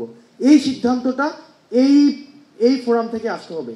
আমরা দেখছি যে ইলেকটোরাল প্রসেসের মধ্য দিয়ে আমরা যাচ্ছি, ইলেকটোরাল একটা ডেমোক্রেটিক ট্রান্সফরমেশনের দিকে যাচ্ছি। এই সাথে সাথে কিছু অপ্রত্যাশিত ঘটনাও ঘটছে, যেমন আওয়ামী লীগের যেহেতু একটা সেট আপ রয়েছে, এগুলো দুঃখজনক, এগুলো হচ্ছে মাঝে মাঝে আমরা হচ্ছে ইউফেমিস্টিকভাবে এগুলো এড়িয়ে যাই। আমরা একটা ডেমোক্রেটিক একটা সোসাইটিতে ইউফেমিস্টিকভাবে এড়িয়ে যাই, যেমন ইলেকটোরাল প্রসেসে আমরা আওয়ামী লীগকে নিয়ে আসতে চাই, কারণ হচ্ছে আওয়ামী লীগের যেহেতু একটা সেট আপ আছে, তাদের একটা ভোট ব্যাংক আছে, তাদের একটা বিজনেস একটা কমিউনিটি আছে, তাদের কালচারাল একটা হচ্ছে কালচারাল একটা সোসাইটি আছে। তো এই জায়গাতে আমি যদি আওয়ামী লীগকে কোনোভাবে আমার কাছাকাছি নিয়ে আসতে পারি, আওয়ামী লীগের কাছে যদি আমি একটু সিম্প্যাথেটিক মানে একটু যদি ইতিবাচক একটা ভাবনা দিতে পারি, তাহলে আওয়ামী লীগের ভোটটা রেডিমেড ভোটটা আমি পাওয়া যাই। তো এই কারণে দেখতে পাচ্ছি অনেক রাজনৈতিক দলের মধ্যে বা আমাদের নিজেদের মধ্যেও এক ধরনের আওয়ামী প্রীতি তৈরি হচ্ছে, যেটি একটি জাতির জন্য পরবর্তীতে আমি মনে করি যে আমাদের এই প্রজন্মকে আবার একটা এন্ডলেস কনফ্লিক্টের দিকে ঠেলে দেওয়া হবে। সুতরাং আমরা আমাদের জায়গা থেকে বৈষম্যবিরোধী ছাত্র আন্দোলন এবং এই প্রজন্ম, আমরা একটা জায়গায় আজকে যখন ডিসকাশন আমি পুরোটা সময় শুনছিলাম, আমরা একটা বিষয় মনে হয় আমরা অ্যাভয়েড করছিলাম, আমরা একটা জেনারেশনাল কনফ্লিক্টের মধ্যে রয়েছি। আমাদের এই প্রজন্ম, আমার বয়স 27 বছর, অনেকে হয়তো মেম্বার অফ পার্লামেন্ট হয়েছে আজকে থেকে 35 বছর বা 40 বছর আগে এখানে উপস্থিত আছেন, বা অনেকে চাকরি করেছেন আরো 40 বছর আগে রিটায়ারমেন্টে চলে আসছেন, আমার বয়স সবে 27। তা আমি আমার জায়গা থেকে একটা বিষয়, আমরা এই জেনারেশন কনফ্লিক্টে আমরা এই প্রজন্ম আওয়ামী লীগকে ধারণ করার জন্য আমরা প্রস্তুত না। এখন আপনারা যদি আবার আমাদেরকে চাপিয়ে দেন যে আওয়ামী লীগকে, তাহলে এটা কিন্তু এক ধরনের এটা একটা ভমিটিং হবে, এবং এটার বার্ডেন, এটার দায়ভার আমরা আমাদের যারা পূর্ববর্তী প্রজন্ম আছে, অভিজ্ঞ প্রজন্ম আছে, রাজনৈতিক প্রজ্ঞা, রাজনৈতিকভাবে যারা বিচক্ষণ, তাদেরকেই কিন্তু আমরা সবসময় এই এলিগেশনটা দিয়ে যাব। তার মানে আওয়ামী লীগের বিষয়ে আমাদের একটা চূড়ান্ত সিদ্ধান্ত অতি সত্বর আসতে হবে, না হয় এই যে তরুণ প্রজন্ম এটা ফ্রাস্ট্রেশনের দিকে যাবে। এরপর হচ্ছে আমাদের যেই একটা দীর্ঘ 1.5 দশকের বেশি সময় ধরে আমাদের গুম খুন হত্যা নির্যাতন নিপীড়ন হয়েছে, Awami League as a party হিসাবে এগুলো করেছে। আমরা চাই এগুলোর বিচারটা ভিজিবল হোক, তাত্ত্বিক জায়গা থেকে এই জায়গাটা দৃশ্যমান হোক, যাতে করে ট্রাস্ট বিল্ডিংটা হয়। এই যে গুম খুনের গণহত্যার যে বিচারটা, এটা যেন খুব দ্রুততম হয়, এটাকে প্রায়োরিটি বেসিস যদি করেন, তাহলে আমাদের এই যে তরুণ প্রজন্মের কাছে যে কমিটমেন্টটা রয়েছে, এই কমিটমেন্টটা আমরা সেটার বাস্তবায়ন ঘটাতে পারি। আর সর্বশেষ যেটা হচ্ছে যে আমরা এটাকে টার্মিনোলজিতে যেটাই বলি না কেন, বিপ্লব বলি, এটাকে হচ্ছে গণ অভ্যুত্থান বলি, এটা তাত্ত্বিকতার জায়গা, এটা তাত্ত্বিকটা নির্ধারণ করবে যে বিপ্লব বা গণ অভ্যুত্থান যে বিষয়টা।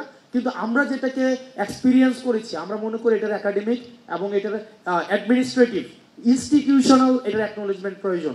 এই ইনস্টিটিউশনাল অ্যাকনোলেজমেন্ট যদি না হয়, পরবর্তীতে দেখা যাবে রাজনীতির সুবিধার্থে এটাকে ডিজোন করার একটা প্রবণতা আবার আসতে পারে। সেই জন্য জুলাইয়ের যে ঘোষণাপত্র, এই জুলাইয়ের ঘোষণাপত্রটা এটা আপনারা উদ্যোগ নিয়ে এটা হচ্ছে বাস্তবায়ন করবেন, এটা আমাদের এই প্রজন্মের প্রত্যাশা। আমি কোনো রাজনৈতিক দল হিসাবে আমি কাউকে বিবেচনা করছি না, সেটা হচ্ছে আমরা ফেসিবাদ বিরোধী যে রাজনৈতিক দলগুলো ছিল, আমরা সবাইকে ফেসিবাদ বিরোধী রাজনৈতিক শক্তি হিসাবে দেখতে চাই। আপনাদের কাছে আমাদের প্রত্যাশা, এই জুলাই ঘোষণাপত্রটা যেটা উচিত ছিল আপনাদের পদক্ষেপ নেওয়া, যে ক্ষেত্রে আমার কাছে মনে হয়েছে যে তরুণরা যেহেতু এই পদক্ষেপটা নিয়েছে, এখন আপনারা দায়িত্ব নিয়ে সেটাকে বাস্তবায়ন করার জন্য আপনারা পদক্ষেপ নেবেন, এবং সংস্কারগুলো যেগুলোকে আমরা বলছি সংস্কার, এগুলো দৃশ্যমান আমরা খুব দ্রুততম সময়ের মধ্যে দেখতে চাই, যেটির মধ্য দিয়ে আমরা তরুণ প্রজন্মের যে ট্রাস্ট বিল্ডিংটি সেটি হবে। আপনাদের সবাইকে ধন্যবাদ। আসসালামু আলাইকুম। উপস্থিত আজকে যাদের সুযোগ্য নেতৃত্বে এই বাংলাদেশ অথবা আগামী বাংলাদেশ, সে সমস্ত প্রাজ্ঞ বিজ্ঞ রাজনীতিবিদবৃন্দ, আসসালামু আলাইকুম রহমতুল্লাহ। আজকের প্রোগ্রামটি তো বক্তৃতার নয়, সেটা তো বারবার দৃষ্টি আকর্ষণ করা হচ্ছে, এবং সংস্কারের যে সমস্ত উপাদান আছে সেগুলি নিয়ে আমি আলোচনা করতে চাই। আমি ধন্যবাদ জানাতে চাই এই সরকারকে আজ হোল এবং এই সরকারের সংস্কারে যারা প্রতিনিধিত্ব করছেন তাদেরকে। আমি মনে করি সরকার এ বিষয়ে সঠিকভাবেই এগোচ্ছে এবং যে প্রক্রিয়া ওনারা আগাচ্ছেন, আলাদা আলাদাভাবে কমিটি করেছেন, আমাদেরকে সেইভাবে অবহিত করেছেন, আমাদের সংস্কার প্রস্তাব যেন আহ্বান করেছেন। প্রত্যেকটি সংস্কার কমিশনের পরে আবার একটা শর্ট কমিটি করেছেন সেগুলোকে সিনক্রোনাইজ করার জন্যে। তারপরে আজকে এটাকে প্রাথমিক ইনফরমেশন বা শুরুটা করেছেন, এরপরে ইন্ডিপেন্ডেন্টলি এবং ইন্ডিভিজুয়ালি পার্টি ওয়াইজ আবার এক্সচেঞ্জ করবেন, বলে this is the proper way. এরপরে আবার যত একটা প্রোগ্রাম এখানে হতে পারে এবং আমরা ঐক্যমত্যে পৌঁছব। আমরা এটা মনে করি যে 71 সাল থেকে 24শে অগাস্ট পর্যন্ত বাংলাদেশে নানা সরকার শাসন করেছে, ক্ষমতার পরিবর্তন হয়েছে, নানা ঘটনা এবং অঘটন ঘটেছে, কিন্তু আমাদের মৌলিক কোনো পরিবর্তন, গুণগত পরিবর্তন খুব কমই হয়েছে।